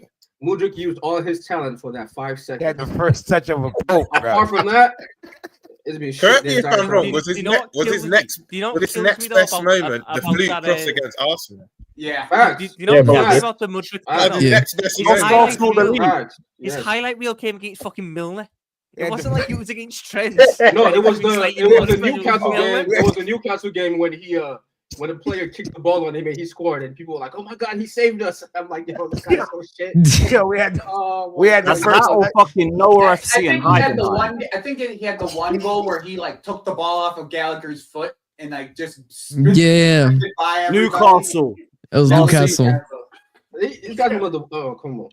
How bad you gotta be for fucking Mudryk to just say, "Nah, give me the fucking ball, I'll do it." You clearly can't. I think it was so horrible. Yo, we finished. We had some shit years, man. That was legitimately our worst ever game. Worst ever Liverpool Chelsea game by far. The Potter one, I hear it. I hear the it. Highlight was at a least dribble. Fucking dribble. It was a dribble, man. I remember Havertz scored an offside goal in like the fourth minute. Yeah. And then other than that, literally nothing happened. It was 90 minutes of nothing. Sam, do you know what makes that draw worse? It was an early kickoff. You had to be up. Oh, yeah. No, I was about to. I fucking travelled from 5 a.m. Thank you for the reminder. Fuck. Sorry, but it was just annoying. Do Bro, you know what else? early kickoff. Bro, it was so. I woke up. I put an alarm to wake up to watch that, bro. Early kickoffs for me are 5 in the Oh yeah, morning, because bro. you're Yes, yeah, legitimately, yeah. Like, Feels you don't like that for me. understand how And then you just have to sit with that for the rest of the day, bro. No. Do That you know what else I 0-0, remember we from that actually game, though? balled out. We had 10 Naby ballers and Keita. one idiot up front. I Just remember ruined this everything, is- bro. that was the Fucking phase of our season standard habits, where we bro. were starting by You're a Savić every donkey. game. Fucking We were starting donkey. by Savić every single game. Yes, That I was just the hear run, my own yeah. voice. Yeah, Yeah, we're talking about habits, isn't it? That's the donkey. You're a donkey. You're the go. I love that clip. that's the I love Havertz. So yeah, that's the One of my Havertz soundbite, bro. That's the One Havertz of my special right favorite there. clips Lewis has, son. I'm not even in front. Hee haw. But yeah, that one a don't shit know. game. That was a good Yeah. game and a shit forward. That's not the only Hussam clip. Which one do you have? I know exactly which one he's Never talking mind. about. He's gonna play it to piss off Ustam. No, not even that. Wallahi, No, Chelsea have more not even that. direction than us. No, not even that. Doesn't matter. Continue. In due Oh. time. I said in due time, Yeah, you got something cooking then. Fuck's Billy sake. Gilmore. Oh, Billy. Somebody wrote Billy Gilmore. Billy Gilmore. Oh my days, that game was That was unreal. Oh, we had Yeah, fucking but- Adrian in goal that game. Oh my god. Was that Yeah, he when our conceded to William from the near post. Was that when No, our no, he midfield didn't concede at the near was, post. William kicked it at him, and Adrian threw it in the top corner.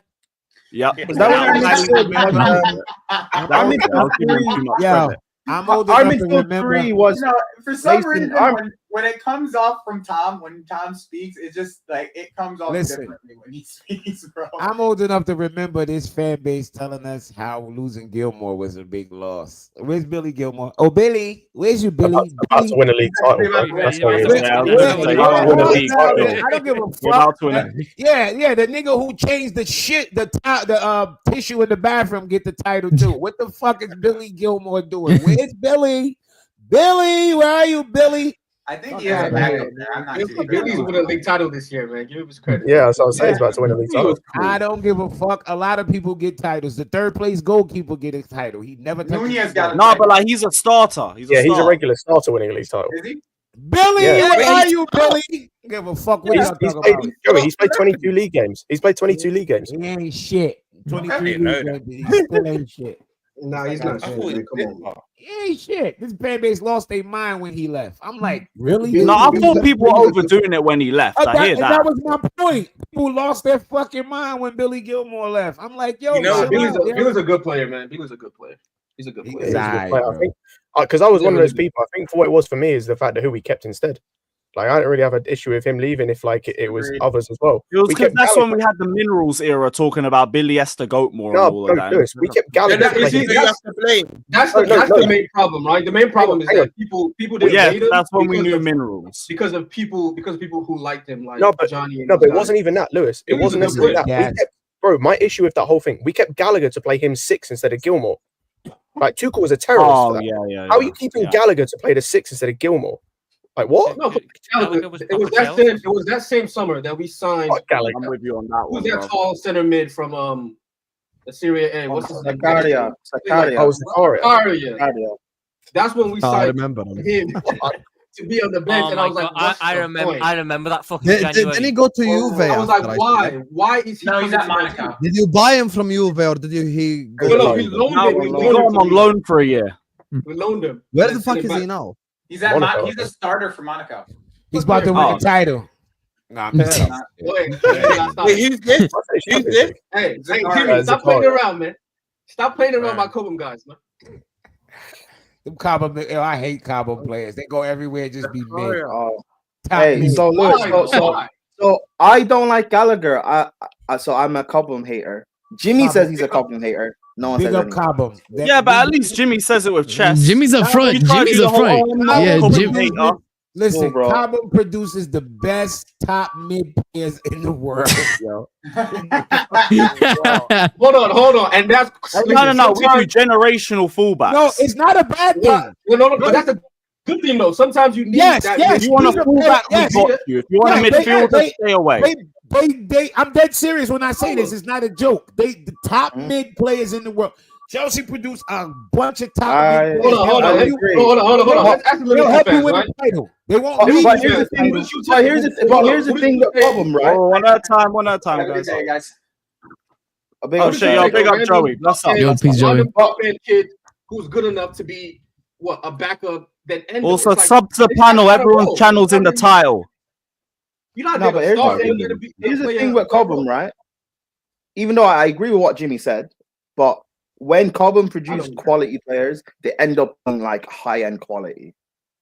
Yeah, I They mean, end up on Christensen. our best players Reece. usually stay here for the longest. We don't get rid of them. Yeah, right bro. away. Owner They of win Anfield, shit. man. We never Yeah, they forgot. win shit. Two man of the matches. Bro, Josh Achimpong. He's another one I've been talking about since the end of last Yeah, season. Chelsea, our academy top young players. That's they about win shit here. Rushmore. Yeah, man. The Mount Rushmore of Cobham, bruv. That's right. Let's have it. Bro, he wasn't That's Cobham for funny. 1 year, man. Get out of here, man. Yo, he's proper Chelsea. What do He you said mean, the man? N Came word from the 3 age times. of 14. He joined Chelsea. We won our first Champions League 6 months after. I don't make sense. Wait, Hey, Lewis. Daniel, that pick- 1 year he was that- there, he said the N word 3 times. He's proper Chelsea. Facts. Get out of here. Wait, who? What? Who? Christensen? Yeah, he said the N word 3 Nah, times. listen, Christensen is too flimsy. That's He why cannot say the JT N-word. took him under his wing. Christensen's way too flimsy to say the N-word, He bro. was I don't injured there too. He had to say it in front of nobody. He just had to whisper it. Nah. JP But heard it. Gallagher, Gilchrist, I believe they've said it. I know they've said Yeah, it. Gilchrist look. Yeah, He- this man Prime said, I got no evidence, but I also got no doubts. Do I need evidence? That's Have what you I'm seen saying. Gilchrist? I don't need evidence, bro. That's why I don't need Enzo got to evidence. stop getting tattoos. It's only a matter of time before he put like a swastika. That's it, man. on Big his up head. Gilchrist. We got to chill. Nah, He man. got Hey, good listen, if tattoos. Enzo keeps I heard performing, it was a you symbol can of say, peace.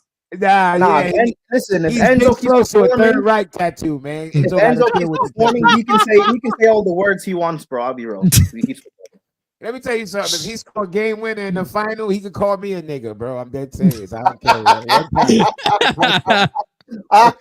There you are. Not the hard ER. I'm like, what's up, my nigga? I be like, It's like you get one pass, make it count. Yeah, you get one pass. Man said, let's Negros. Let's lift the trophy. Hold on. You gonna let him call you a nigga from a Carabao Cup final? You gotta be a Champions League. No, at I least. know. Come on, you wild. Carabao Carabao Cup? I don't even consider that in the final. That's That's like a nah, man. We talk about a real final. You wildin'. Oh, we're talking about Conference League. A Conference League final? Come on, man. Maybe if it's top men's final minute, yeah, Nah, you can man. get one. This one. You get one. Big up Chombe with a donation quickly. He says, big up to all of you, especially those who support the champions. Straight out of Addis Ababa. Big up my Habesha brother, my G. Don Hussam, take over the show. And so I'll let you do You'll never walk alone all day, every day. Chombe, if we weren't league champions and we had to win this Sunday, I would. But we fucking won the league, bro. I'll be honest with you. Combined 11 for what? You know, the only thing I have left Combined. this season. Only thing I have left this season is literally I just want Mo to break the assist record. That's it. Other than that, I literally have Wait, nothing else. what record does Mo still have to break?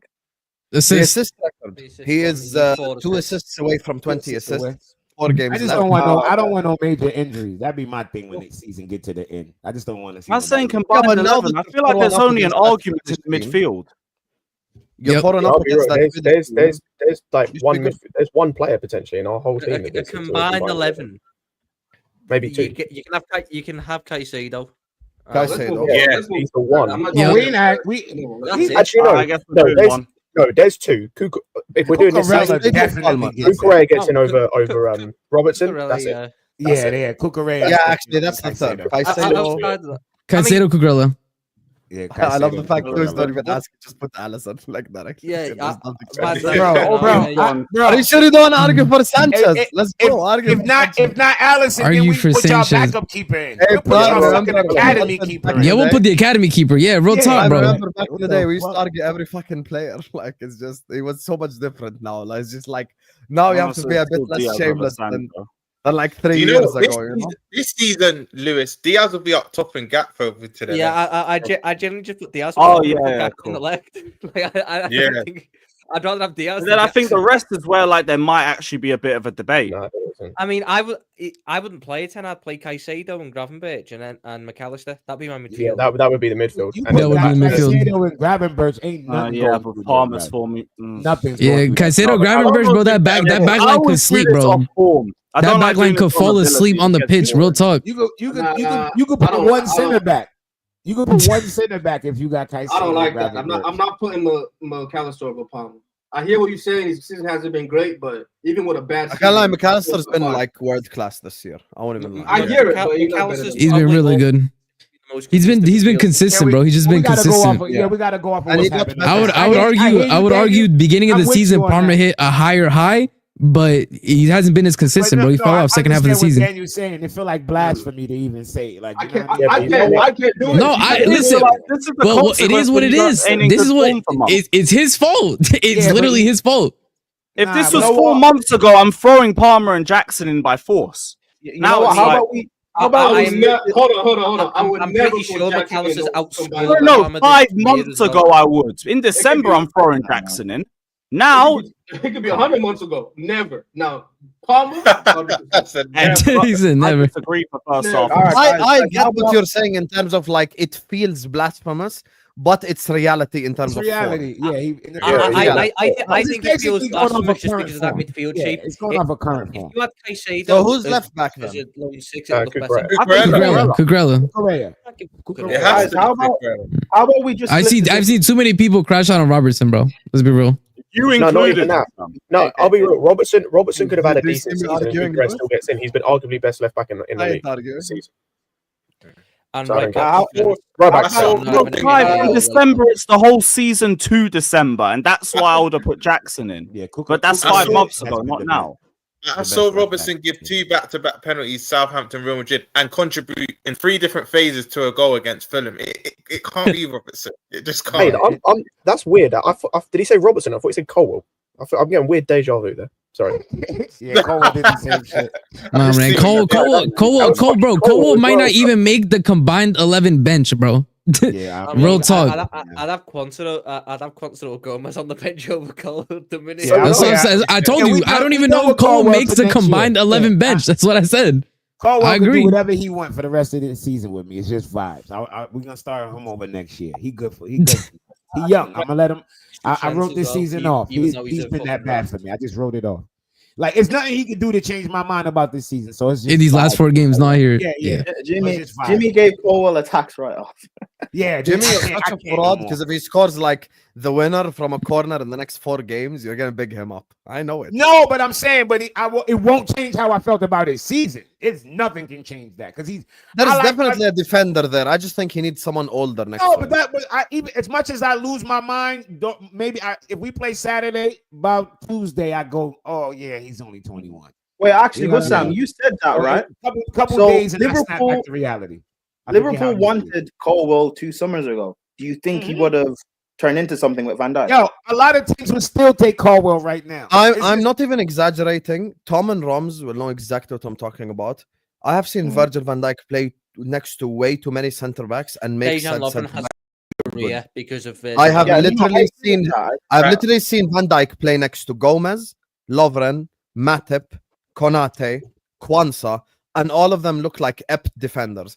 I'd be a liar if I said I don't think Van Dijk's leadership would have improved Colwell's game massively. I really think it would. Of course, Thiago Silva almost 40 years old and was helping these guys. You know when I keep talking about center backs, like Van Dijk's an example of if you you either go get like an alpha tier center back or you build a partnership. But Liverpool, and again, I don't rate Colwell but highly, but again with a Van Dijk, he would improve massively. I mean, he wouldn't be this bad with Van Dijk. For any of them, if they're playing with like a Van Dijk. Who's the right back, Lewis? That's also Hold on, Tom. Who's the right back? Tom, who's the right back? No, Tom, who's the right back? Conor Bradley. No, let's not ask Tom. Who's the right back? Tom. I think let's split the difference, right? The Real Madrid player. Put him in there. Put Trent in the 10. Put Trent in the 10. Put the Real Madrid right back in there, please. All I'm saying is Reece has found the best fitness he's had in years, and Trent is leaving. I'd love to pick Reece James up. I love the fact He's Lewis come says up- Trent is leaving like he's going to fucking. He's come up being dropped by the way. No, yeah, he's right. You've seen Reece James's He ain't fit now, leaving like he's to go play done. championship. He's playing. You don't want the debate. You don't want the debate no more. I get. No, yeah, man. sure. It's Trent, unfortunately. Just put Connor You Bradley. in cannot and put leave him James hasn't even played right back this year. Hey, you know what? I rate Connor Bradley highly, man. This is just to piss off the Chelsea fans, but Gusto, I mean, Gusto's had a fantastic season. Nah, You know Trent, what I mean? You No, couldn't Trent. even say that. Fantastic was season, bro. He couldn't even Trent. finish the sentence, bro. He started laughing. the first words. Hey, Roms, stick to trolling Arsenal fans, bro. That's your gimmick. Stick to that. Yo, I love Trent. He left and didn't make a dollar. Man, that fucked my whole vibe up when you said Gusto. That fucked my whole vibe. He said my whole day is ruined. He made me think of Gusto. Whose season I wrote off. The only thing Gusto can do now is score a couple goals. No, I agree. Because he had one really good season, then he had one really bad season. So I'm gonna let him rock. I'm gonna let him rock. I'm gonna let him He rock. ain't scored in his whole career. That'd be a first. One day he will score that shot that he tries every game from outside the box. He'll get it one day, bro. With the left Yeah. Save it for Rob Yo, Slab. peace, Rom. See you, man. I take care, Rom. Everyone sub to his channel. Links in the title. Big up, Rom. We've been saying that Big about up. Joe Gomez since 2016. We're near his fucking testimonial. We still ain't got a goal. But listen. Yo, Gusto tries as hard as every game to get that. It has to later, sooner or later, man. One of these days. Last season, if Liverpool were not winning a game by the 70th minute, the person who would take the most shots was Joe Gomez. And he still didn't score. Yeah. I'm telling you, certain players it's not crazy. To score goals. It's not, Gusto's Oh, one man, of just want to break their fucking duck. It's like they just want to get the first one off their chest. He hasn't scored a single Liverpool goal. You ain't breaking the duck. Never even like a header from a corner. Simicast never scored either. Nothing. And I watched Simicast line up to take a shot and I go, oh, for fuck. Mikel played Certain like players are never 250 going to games score. before he scored a goal. Gusto's never scoring. Man. Yeah, Gusto's never scoring. Yeah, he's not scoring. Yeah, Mikel went, was it 8? I think this is a very fair combined 11. No, it was like 200, 300 games. On form completely. Yeah, but Mikel's a DM that never crossed the halfway line, bro. Gusto's playing in the 10. Oh, yeah, somebody in the chat said No, he did. Every time he got the ball, Stamford Bridge was shouting, shoot. Remember Rudiger did that 40-yard shot like 40 times, and then he finally made one. Gusto was playing like I thought the same was gonna happen to Caicedo last season. Until last day of the season, he just decided to shoot. He said, "I'm gonna get my goal one way or another, bro." Caicedo will only score a banger. You won't try nothing else. That's the only goals he scored. There'll be some shit on the volley or first time. Yep. Which, by the way, insane ball striking. You gotta try and use that a bit more. But yeah, on form, I don't think there can be any other problem with this. Nope.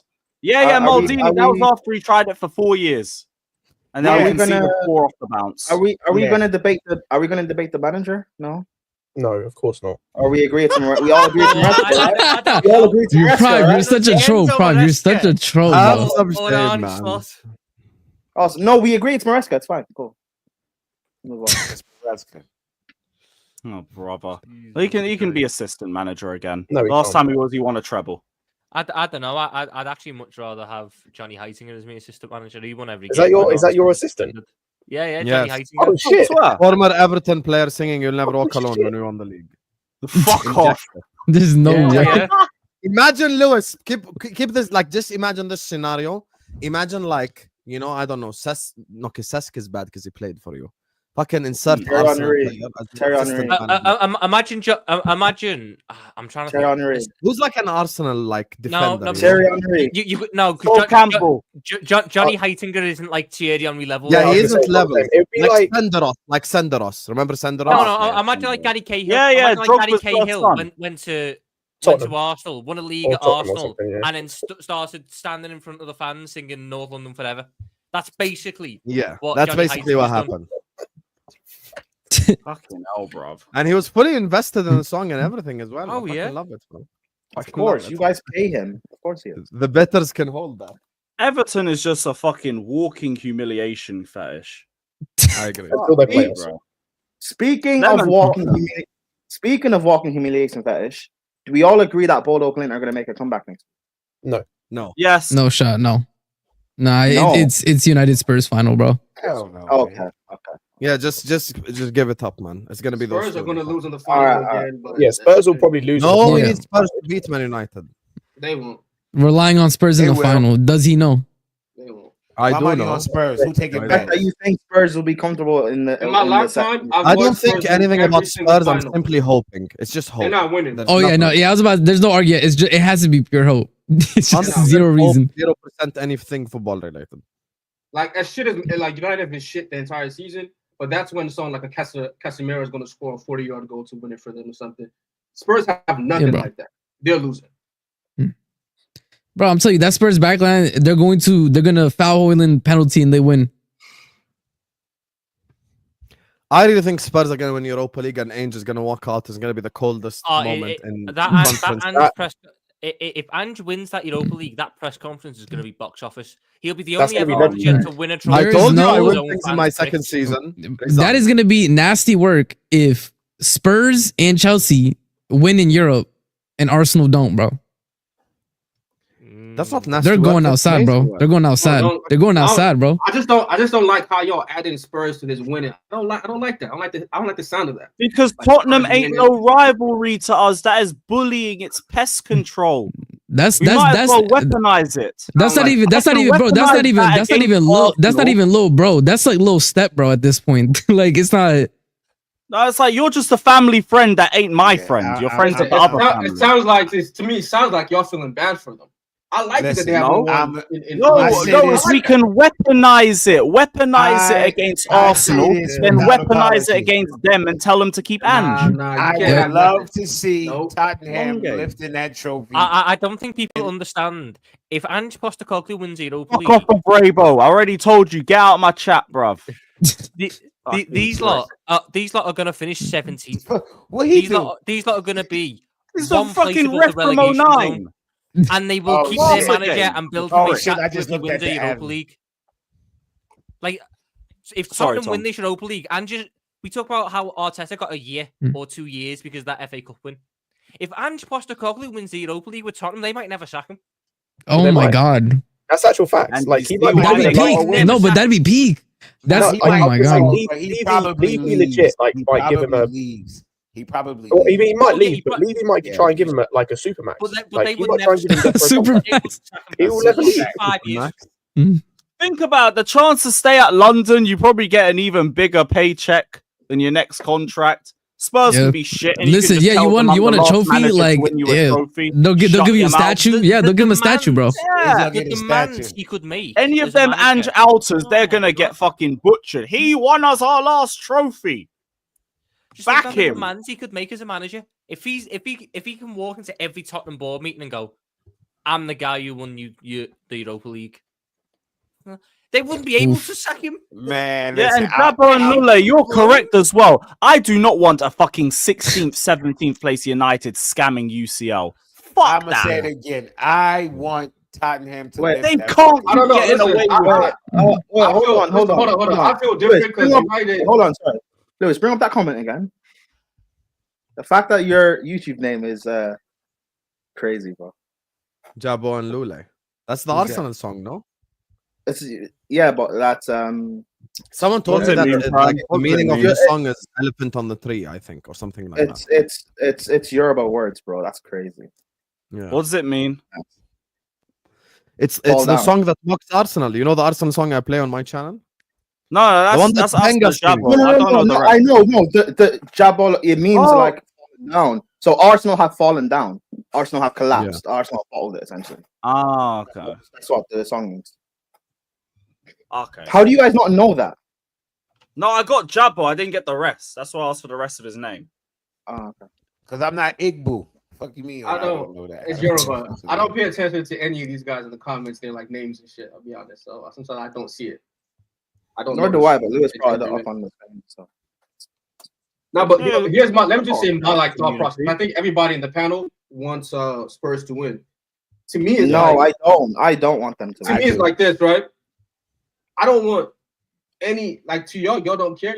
United have 20 league titles, 3 Champions Leagues. They don't give a fuck about Europa League. I can't give Spurs anything. They haven't won a league title or any title since I was born.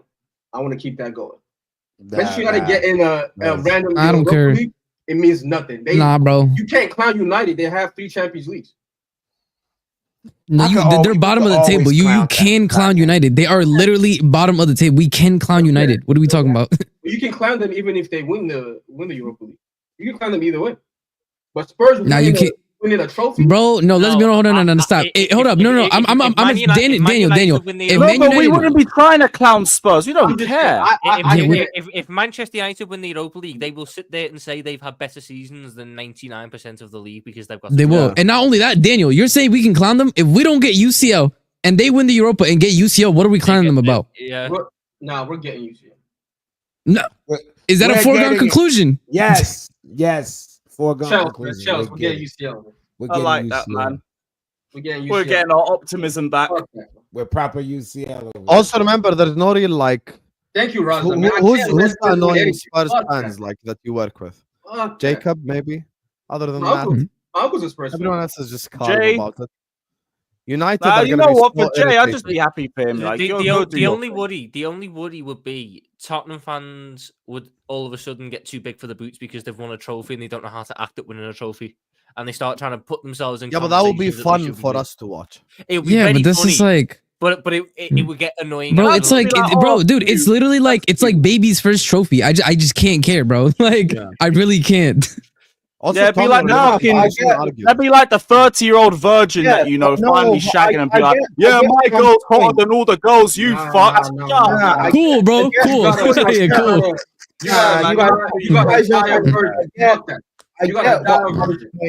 I get what Tom's point is because the way Spurs fans think or talk, like they act as if they are a big club because they make money from their stadium. They're not a big club. So you want to see Man United in the Champions League? If Man United win the Europa and get Champions League football, they're going to have a worse season next year. No, but they just can't get away with it again. They just can't. By the way, Prime, hold up, Prime. You realize, Prime, you realize the reason we're in conference is because they won the FA Cup, right? Yes, I do know that. And you do realize why do you want them to win again? I didn't say I don't want them to win. I want Bodo Glimt to win it. But regardless, they're not getting away with it. I'm with it. Fine. They won FA Cup. They got Europa League, and they're now 16th or 15th.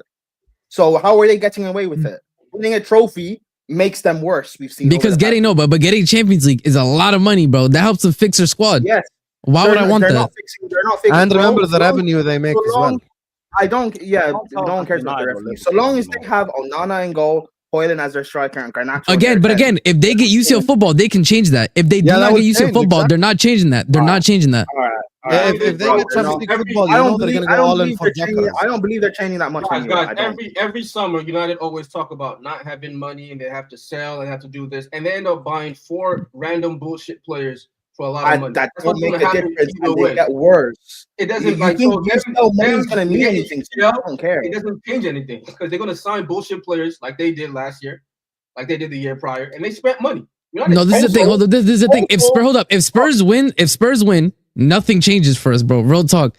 If United win, RSM, you don't get what United. We've seen since Fergie left that they spend all this big money to get Champions League, and once they're in the Champions League, they don't spend again, and then they drop out. It's not going to make a difference.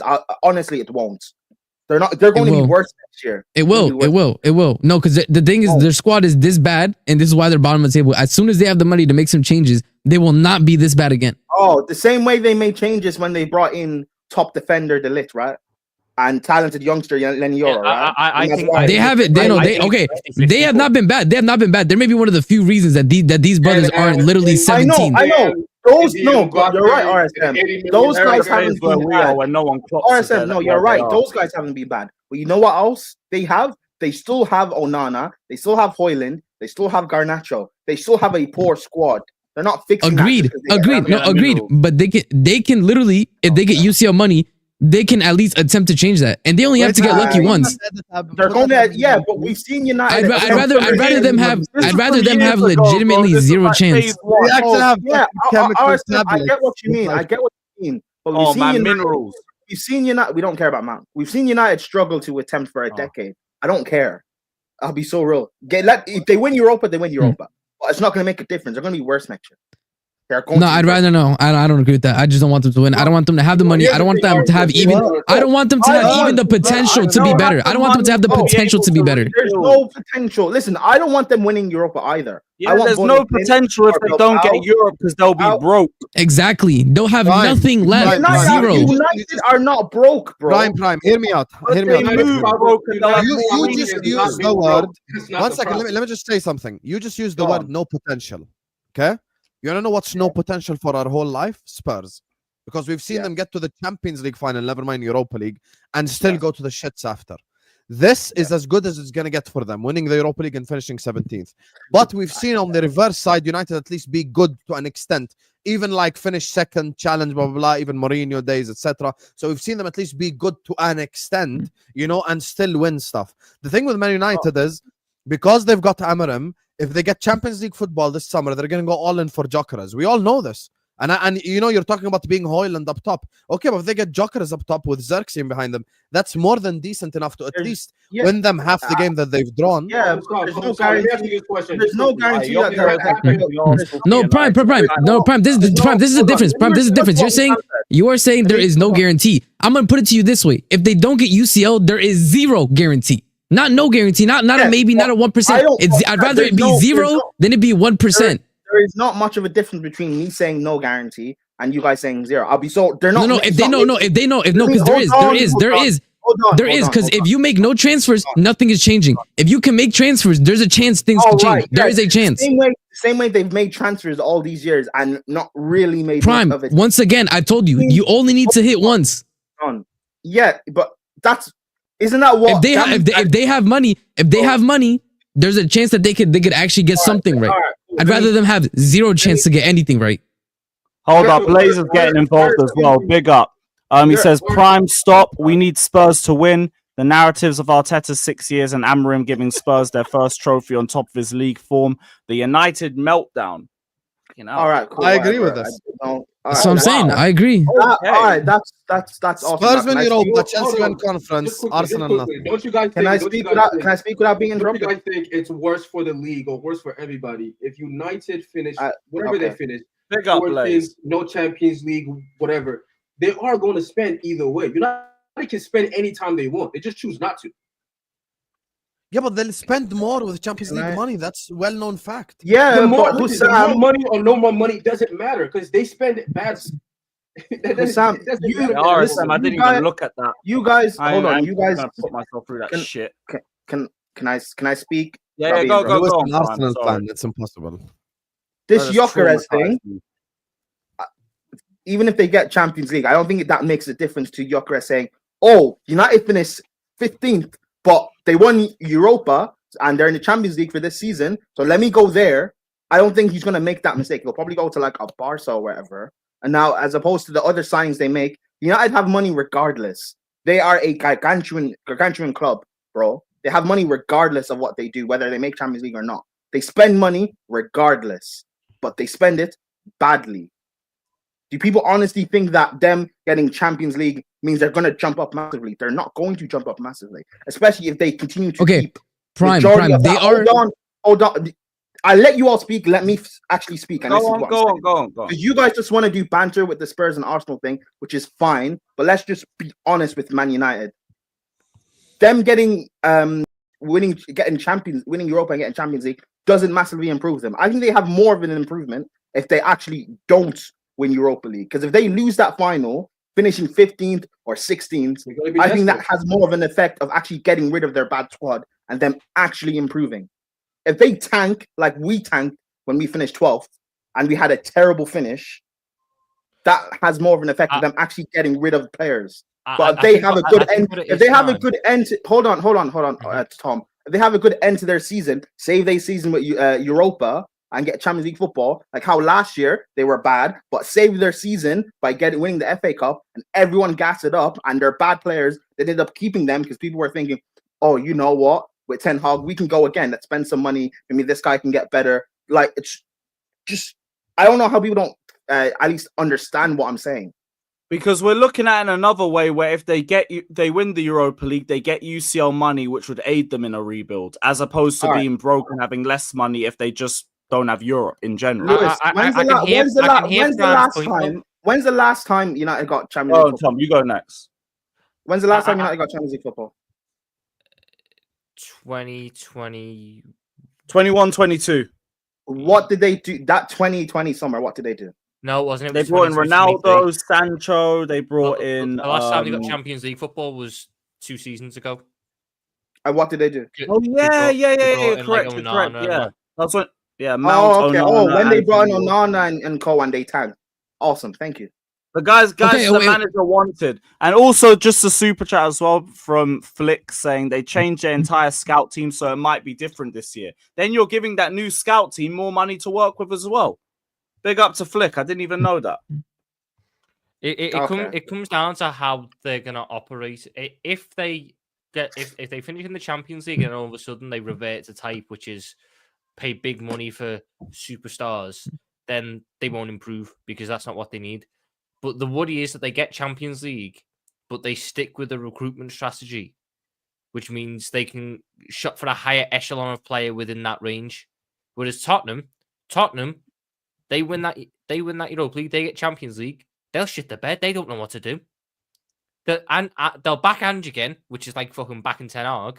They'll buy all the players Ange wants, which is like buying all the players Ten Hag wanted, and it won't work. The worry at United is that I think there's as big a chance that they shit the bed and go what they normally do, to they stick with their recruitment strategy. But that chance, I'm not willing to take that chance. I would rather them have to do 5 years of building shit up, because as it stands right now, United are always going to have money, but United don't have the money to build up that squad in the way they want to where in 2 years' time I'm seeing them in conversations with my team. It will be at least 4 years. Because all I also say as well, do we even think Tottenham are going to back Ange like that in the window? Nope. Yes, they'll Listen, shit themselves. I know. Back Ange. I think Ange is gone anyway. Tom. I know what you guys are saying about this. I know what you guys are saying about. He wins the Europa or walks, or he loses and they sack him. Anyway, I know what you guys are saying about. They have nothing to build on. Fuck you. I know what you guys have to say. Let me just say one sentence. It just gives them an access to a pool that they don't have before. That's it. It just gives them access to a pool of players that don't want them to have access to.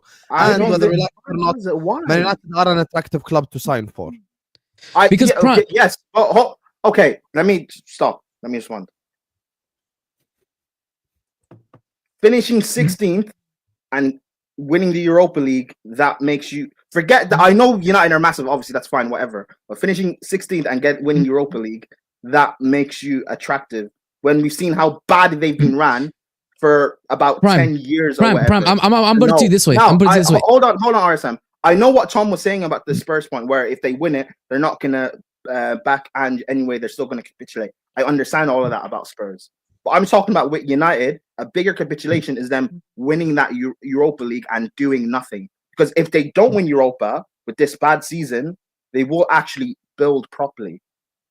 They'll start building properly, and it'll probably be a slow build, but they'll start building properly, and within 4 or 5 years, they'll build up to being back. Like you, I don't. Okay, I understand what you guys are saying, but like I was just no one gets what I'm saying. No, Prime. Prime. I get what you're saying. However, I think that what you're saying is not likely because of the fact that all the signs point to the fact that United do have money, right? But it's one thing having money; it's another thing having the ability to spend money, right? That's what PSR is. That's what FFP is, right? And if they do not, win, they will not have the ability to spend that money correctly. And what does that influence, right? You say they're going to spend poorly. Because when we get to the later stages of the summer, right, and they're trying to get that Jokeris signature across the line, there's a big difference. Not only saying we have UCL, right, but versus saying, listen, this summer we got in these players. This team is going to play different this season than last season. If they don't win Europa, then there is no way that they can sell to any player in the summer that anything is going to change, because they're not going to be able to get in any any players that at least at first glance is going to make somebody want to sign for that project. Okay, I hear that. Okay. Just before you go, I'm going to read the super chat. Big up Blaze saying, so what is Prime arguing? Because it comes back to you anyway. Blaze says, so what is Prime arguing? You'd rather United win and bank on them failing, or Spurs win and guaranteed to fail, plus we cook Arsenal and United's managers? Blaze, get your head out of your ass. I didn't say I want United to win Europa League. So whatever. I don't remove that super chat. I don't care what he has to say. Yours more prefer, right? A big up, Blaze. But in terms of what RSM saying, why do people think that it's Gyökeres that United are going to? Because they're linked heavily with the lap. But they could also steal the lap from us then. They could literally take the lap from us. I want them to get the lap. I don't want the lap. So that's fine. They can get the lap. There's a possibility with these sporting directors, they get the lap and we get another summer of nothing. That is a possibility, Prime. We'll probably end up getting Osimhen then. If they get the lap, we'll then just go default to Osimhen, which is the better move. We couldn't get Osimhen across the line the first time. Hold on. Yeah, but there's reasons for that we know about. Anyways. And what has changed? We still aren't willing to pay the wages. Hold on. With the Gyökeres thing, are you going to tell me that United finishing, 16th or 14th or 15th, but they win Europa, it's more of an attractive opposition than him going to Barcelona, who have potentially just won a treble, to replace Lewandowski? That's what he's going to do. Let's be smart about this. Is that what I'm saying? Is that what I said? I'm saying that when we look at somebody like Delap, right? When we look at somebody like Delap, if they can show Delap that in the summer they had the money because they got UCL football and because they won the Europa League, which is even more money, they can say, listen, we bought these people in. So you can come in. Listen, I've already managed you, right? We've been successful together. I bought in these different players. This team is going to be completely different next season, and we have a chance to be in the Champions League. Chelsea, if we don't get UCL, there is no argument that we can give to Gyökeres or Delap that would make us more attractive at that point in time. I'm not worried about us not getting UCL. We're getting UCL. With the Gyökeres thing. But then why do we even want to be in conversations with United? There should, for me, I want them to lose because then there's no worries. They can't get the lap. There's nothing to worry about. And one of the things I was reporting about the lap is he waiting to see who gets UCL qualification. If we lose out in the lap, I don't trust that we're going to get Victor Osimhen. Bro, if we end up with Sesko because United won the Europa, bro, I'm losing it. Oh, don't. Am I wrong? But that's why I don't want United to win. I want the free run at the lap as plan B. I get what you guys are saying, but I think what I'm saying is more likely than what you're saying. You know, okay, agree to disagree. Agree to disagree. Agree to disagree. Yeah. But United go and get the lap. Like, Osimhen is just still going to be there. I think my thing is that we'll end up defaulting to Osimhen, which to me is a better signing anyway than getting the lap. Gyökeres is probably going to end up going to like a Barca or something, because just because United win a player of Gyökeres's profile or stature currently in the game, just because United win Europa doesn't excuse the bad season they've had, the bad seasons they had, and how terrible they've been ran for over a decade. That doesn't mean they're just going to go to United. Prime, I feel like you're discussing something we're not discussing. None of us will say United have had a great season because he's won Europa League. All I'm saying is, if you're Man United and you're Spurs, okay, and this summer is going to happen now, okay, whichever one has Champions League football, United have access to a pool of players that Spurs simply don't have. And they've changed all their scouting team. They have a completely new ownership. The manager is not involved in transfer decision making anymore. So they might, and you never know this, but they might start making smart transfer decisions. They might. You never know this. Prime example, and let's just be honest here, Dorgu. That's completely not a Man United signing for the last 12 years. They haven't signed the likes of Dorgu for like a 12-year period. They've always went, for like the hot, sexy name. It is a Man United signing. But they actually this time like scouted someone from Lecce, went paid 20 million. You're like, oh, you're the next best like left wing back type shit. And for me, with Spurs, even if they had Champions League football, I wouldn't worry about them whatsoever. I think Spurs' ceiling for next year is top 6 at best. I think Man United could crack top 4 if they get some transfers right. They could. Why are you talking about being worried about Spurs? I don't care about Spurs regardless of what they do. Okay, perfect. Me and you don't care about Spurs. Me and you agree that they have no potential. I don't know if you agree about the Ainge thing, but I think whether they win it or lose it, he's probably either going to resign or be sacked. Yeah, so they even have. So deep this, the first manager to win them a trophy in 16 years is going to leave this summer. So they literally have nothing to build on, like not even like a foundation there for them. And look at the player interviews. Romero, I'd love to play in La Liga this summer. Other players, I want to win trophies. Other players linked to moves away. Van de Ven been linked. Van de Ven been linked to us. He's been linked to Real Madrid and shit. Romero, Atletico, stuff like this. So I know that Spurs is not going to build on this at all. Spurs ain't going to build on shit. But with Man United, if they win this, new manager, fresh ideas, just got here, won them Europa League and Champions League qualifications, they have a lot to build on. But with me, Spurs is a hopeless case scenario. With UCL or not. Hopeless. I don't know. So we all agree that them winning Europa doesn't excuse. Daniel, you go next. Sorry. So we agree. Them winning Europa doesn't excuse how abysmal they've been in the league, right? 100%. So you don't think? No. So hold. That's not what. Let me finish speaking. Go. With them going into next season, there's pressure on Amram first 5 games, first 10 games to not still be as bad as he was as he's been this season.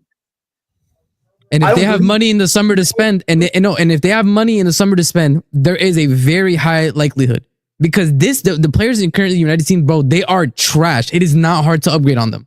The thing that I'm arguing is that even if they finish 16th, right, and you're saying, oh, they're going to rebuild. I agree. That's going to happen if they don't win Europa, right? However, what I'm arguing is that they're going to be able to rebuild quicker if they get UCL football and win Europa than if not. I'd rather them suffer for 4 or 5 years than just have a 2 to 3 year window. I want it to be 4 to 5 years.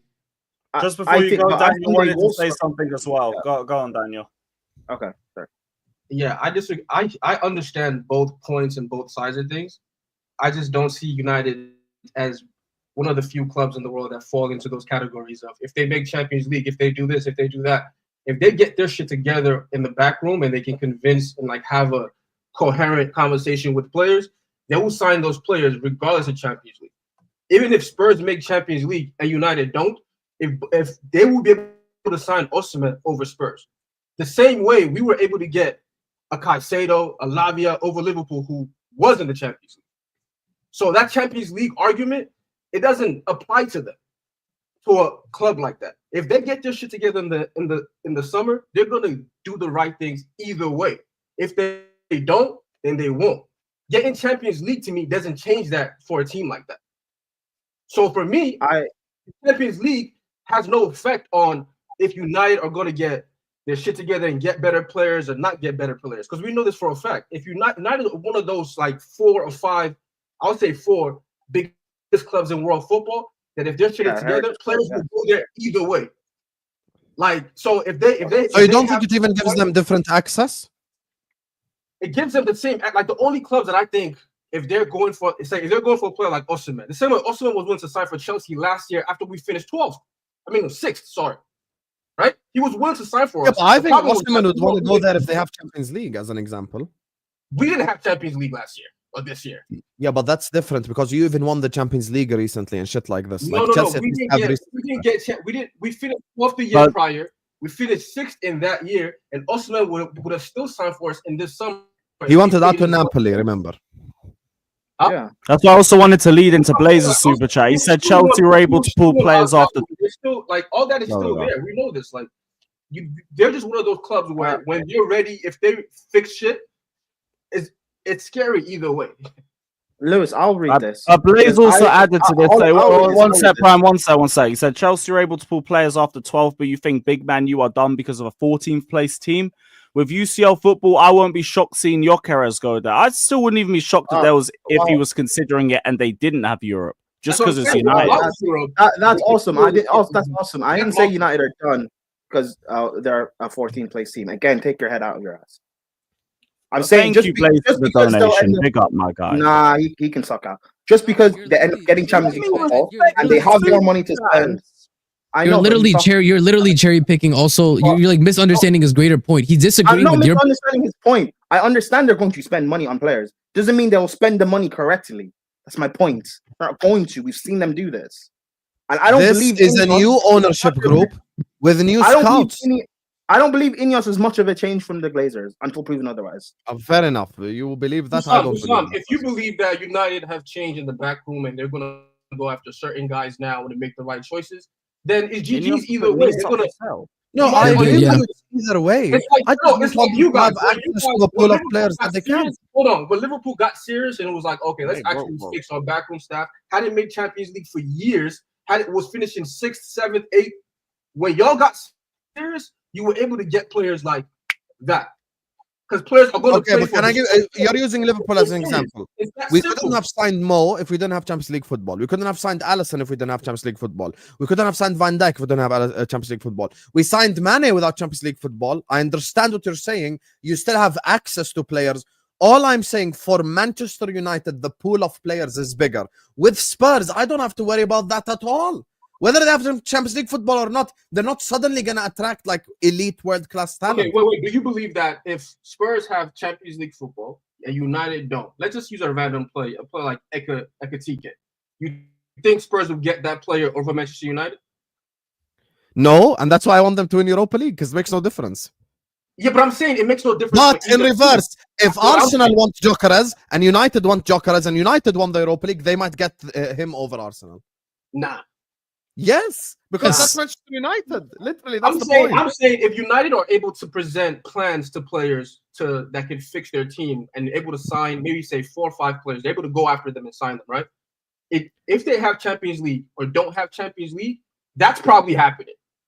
So, no, but I disagree with you. I think Champions League gives them access to different players. I disagree because Gyökeres is not going to Man United without UCL. I just don't think so. He will. He will. I don't think so. I think with UCL. Wait, not only hold up. Not only is he not going to go because of UCL. Again, Daniel, when you present the argument to a player of why they should go to your club over another club that potentially has UCL, you can. One of the things that they could potentially say if they win this Europa is they can say, listen, this summer we won the Europa, we got the UCL money. We spend money on maybe like this big name player and a couple of medium name players, right? It is way different. That is a way different proposition than going up and saying, listen, we're hoping that you get us to that point. Because this summer we finished 14th and we did not have the money, to do this big transfer window. So if you get us UCL football, we promise you a big transfer window. Those are two very big different propositions to a player. I heard that, RSM. Okay, how about this? All right, cool. How about this? Fine. Guys, it was nice arguing with you. Chelsea will win this Sunday. I'll see you guys later. My dog. Big up, Sam. Always appreciate your time. Take care, bro. Okay. How about this, RSM, then, right? You move on because I think United. So how about this, RSM? So United, they win Europa League. They want to go buy Gyökeres, and Barca go and say, "Well, Lewandowski, he wants to leave. He wants to go to US or Saudi and retire for the bag. We want you, Gyökeres. They've just won a treble, or even the Champions League, or they've already won the. But say they win the double, they don't win the Champions League. I understand what you're getting at. What I'll say is this though. If Barca do that, it doesn't matter what club we're talking about. It'll be an attractive offer just because of what they won at that point in time, right? If they win the treble, it doesn't matter that it's United. My point is, right, when we look at, take away Barca, right? Take away Gyökeres. I'm even saying we don't even have to. I'm saying it could be any player, ex player, bro. It doesn't. You could put Delap, you could put Gyökeres, you could put Osimhen, whatever, right? Blank player. If you present those two things, I'm not even saying there's another club. You just as a club. Now I'm not even bringing other clubs into it. You as a player, you're presented, right? If a club presents an argument on one side. They will have UCL football. They had a decent rebuild in the summer, right? Versus they present to you, right? We need you to get us back into UCL football. And then that following summer, we will give the rebuild and build a team around you. Two very different arguments. Yeah, I know. But we also know that when it's not just one team going for a player. So if Man United want to go for a player. I am not. Prime, I completely took that out of the equation. Because I'm saying I know, I know you did. So then address what I presented to you, which is the two sides. So then address that before we go talking about other clubs. Let's say just as a player, right? Yeah. If you receive same club, if they present those two different situations, right? Which one would you want to go to more as a player? Yes, I know the club with Champions League. Now, however, you're taking out something that it's going to be a factor anyway. United with winning Europa with Champions League, it's not just them going for one player. So like Gyökeres, it's not just United that are going to want Gyökeres. Chelsea will need a striker. We might be going in for him. There's going to be Barca because Lewandowski, he's another year older, bro. He might end up leaving. Well, is United going to be a more attractive place to go than Barca, who have just won the league? But once again, Prime, I'm saying take away other clubs. Because if United don't even have an argument to even get their foot in the door, they are a non-factor. If they don't win Europa, they become a non-factor in any conversation. I know, but the reason why I say it is even with the Europa win, the Champions League football, I don't think it's going to be enough of a factor to get the bigger player like a Gyökeres as opposed to a Barca getting him if they want him. That's but again, my point. We have to stop taking away this whole Barca argument. If Barca win the treble, they can go up to almost any player in the world and ask them to leave. Stop speaking on the absolute pinnacle of what would be at the end of the season. We're speaking about just teams going for the same. But Prime. United could finish second in the league win the Europa, but and the player would still go to Barca because they just won the treble. Let's stop doing this. But take away the Barca argument because it's too egregious. Anybody would get their foot in the door if they had just won a treble. No, but because we're talking about Gyökeres, that's why I mentioned Barca. Okay, but that's what I'm saying. I'm not even speaking about a certain player. I'm not speaking about Gyökeres. I'm not speaking about Osman. I'm not speaking about the lap. I'm speaking about ex-player in general. I'm speaking in a lot of generalizations because we can get lost in the weeds. So in general, if they do not win Europa, they do not have the money, they do not have the argument, they do not have the summer transfer window to convince players that would be able to turn around their project in a 2 to 3 year window.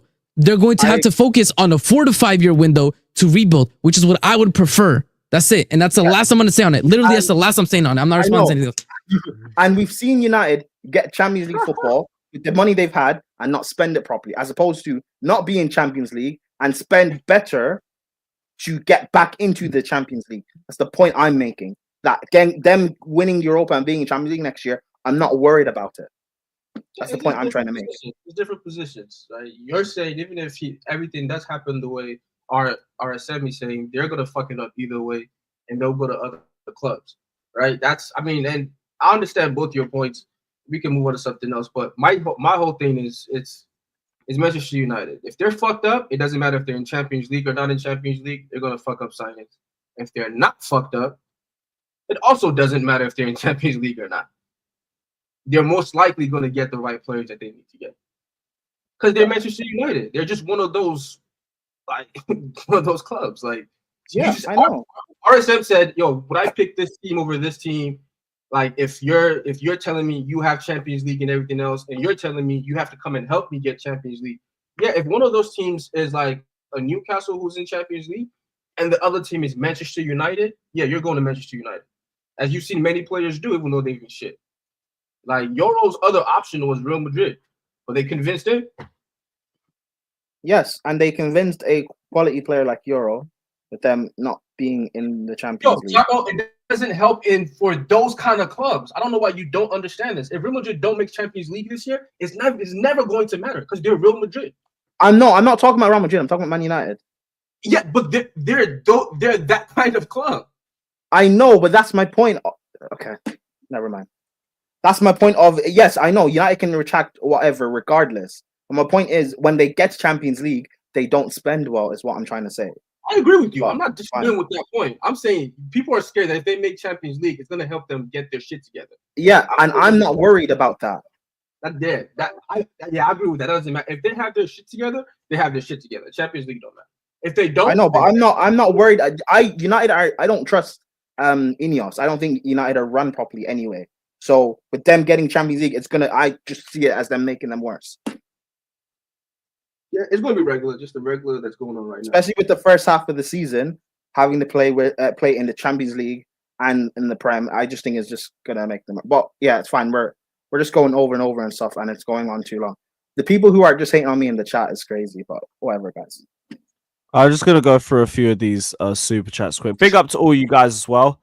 Flick says, speaking of United, Sir Jim Ratcliffe's Ineos have put OG Nice up for sale for 250 million euros, which I didn't know until now, so thank you for the update.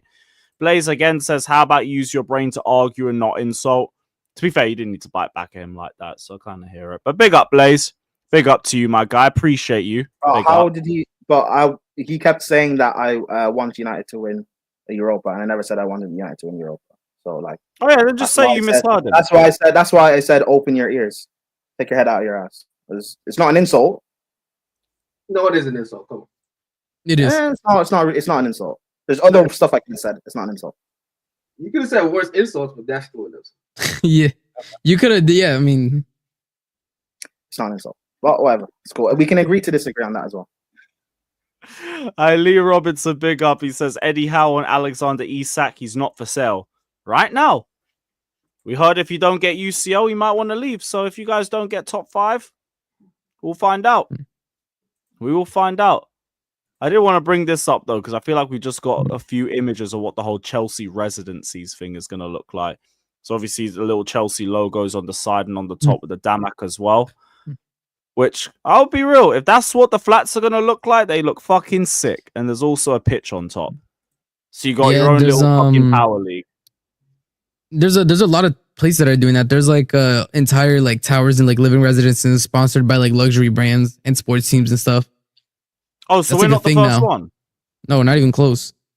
Yeah, it started with luxury brands. So I think it was like Mercedes, like Versace, Gucci stuff. They started like building towers because one of the only ways you can start making more money is like getting into real estate. So these companies started doing like real estates, like themed like living residences, based on like the thing. And then they started, and then that's what the owners were trying to. That's what like NBA owners are now trying to do, like having like a hotel in the casino next to the stadium, make it like a whole experience based on the team. So yeah, this is following in line. To do this. That I couldn't tell you were the first football, but it's something that's like becoming very common. Football teams done it, but I'm guessing maybe like baseball or fucking NFL. A few of them's probably done this it. is big. Nah, I think the Mavericks are trying to do that. I think so. Yeah, the Mavericks trying to do like the casino. Yeah, luxury brands did it, and now like sports teams are trying to get into it. I don't know if we're the first football team though. But, yeah, I don't know how. I would never want to live in the Gucci building. Like, I'm good, bro. I mean, it's one of those things where like these places are in like. I mean, these places are like, you know, they're in Dubai, they're in Qatar, they're, you know, it's for rich people, bro. Yeah, I get it. I'm just like, yeah. And where do you live? Well, I live in the Gucci building. The That sounds so corny. Like, there's a Benz building too. I live in the Benz building. It's crazy. A Benz building. I'm trying to look at that pool. That pool is fucking sick. Yeah, it's nice. Yeah. Hey, whatever the final product is, look forward to it. But first base ones look pretty decent. They look pretty decent. I wonder what the compensation is from Demac, by the way, for just having like the final couple games of the season. No, you know what? It's probably just a couple of million. It's just compared to those games. It's a good amount for what you're gonna get. Yeah, and maybe you get like future percentages of like the sales of the houses and everything. Listen, all this means is that you're just gonna have Chelsea legends as sponsors staying there, and them doing charity games or something there. Like it's gonna be for like basically Chelsea players. Nobody else can afford to even stay there. Yep. Yeah, there you go. See, that's that tweet is exactly what I was saying. A ton of sports teams are doing it. There, like all the time and shit. We're gonna have to do friendlies in Dubai then. Probably. I mean, it's gonna be America. American Dubai is probably the future of preseasons. America, yeah. And more traveling. America, we're there every year anyway. But it's more traveling now. Great. I don't mind. Just stick to a time zone or two. Yeah, that's true. We traveled the length of the country. The length of the country for the preseason. That was crazy. Yeah, the first one. How far is the managers off the bat? Oh, let me not say what I was thinking. Yeah. I mean, I know the US obviously is like huge, but like, how far is? Well, like California from New York, like LA to New York. That's far. No, not that. What's the closest point of a US state to Dubai? It probably would be California, I think. You know how long that would be? As a flight, let's see, LAX to Dubai. It's saying non-stop 15 hours. Yeah. Fucking wait, what? And then CP said Florida. Yeah, it looks like New York City to. I mean, bro, it's like literally a 2-hour difference. So literally nonstop from LAX to Dubai is 15, and then from New York City to Dubai is 13. Like a 2-hour difference, bro. Okay. Oh, fucking hell. Jeez. Big up CP though. Big up to you, man. Right, you guys, I know a few lot were asking about if we were going to do a hate watch or nothing. I can do one, but I'm also meant to be going out later, so I'll be so real. If City killed the game off early, I am deading the watch along early too. But I will do a watch along. So yeah, calm. City versus Wolves. I say we'll be back in about 15 minutes or so then, so I'll just get everyone redirected over to there. And Wolves, don't waste my time, otherwise I will just fuck off. So We'll see what happens. But, yo, big up every single one of you that's locked in. Hit the like button, but, yo, big up every single one of you that's locked in. Hit the like button, subscribe. I'm going to redirect all of you guys over there anyway. I need to put some food in the oven and have a quick shower. And then we will be back live. So see you all then. Big up.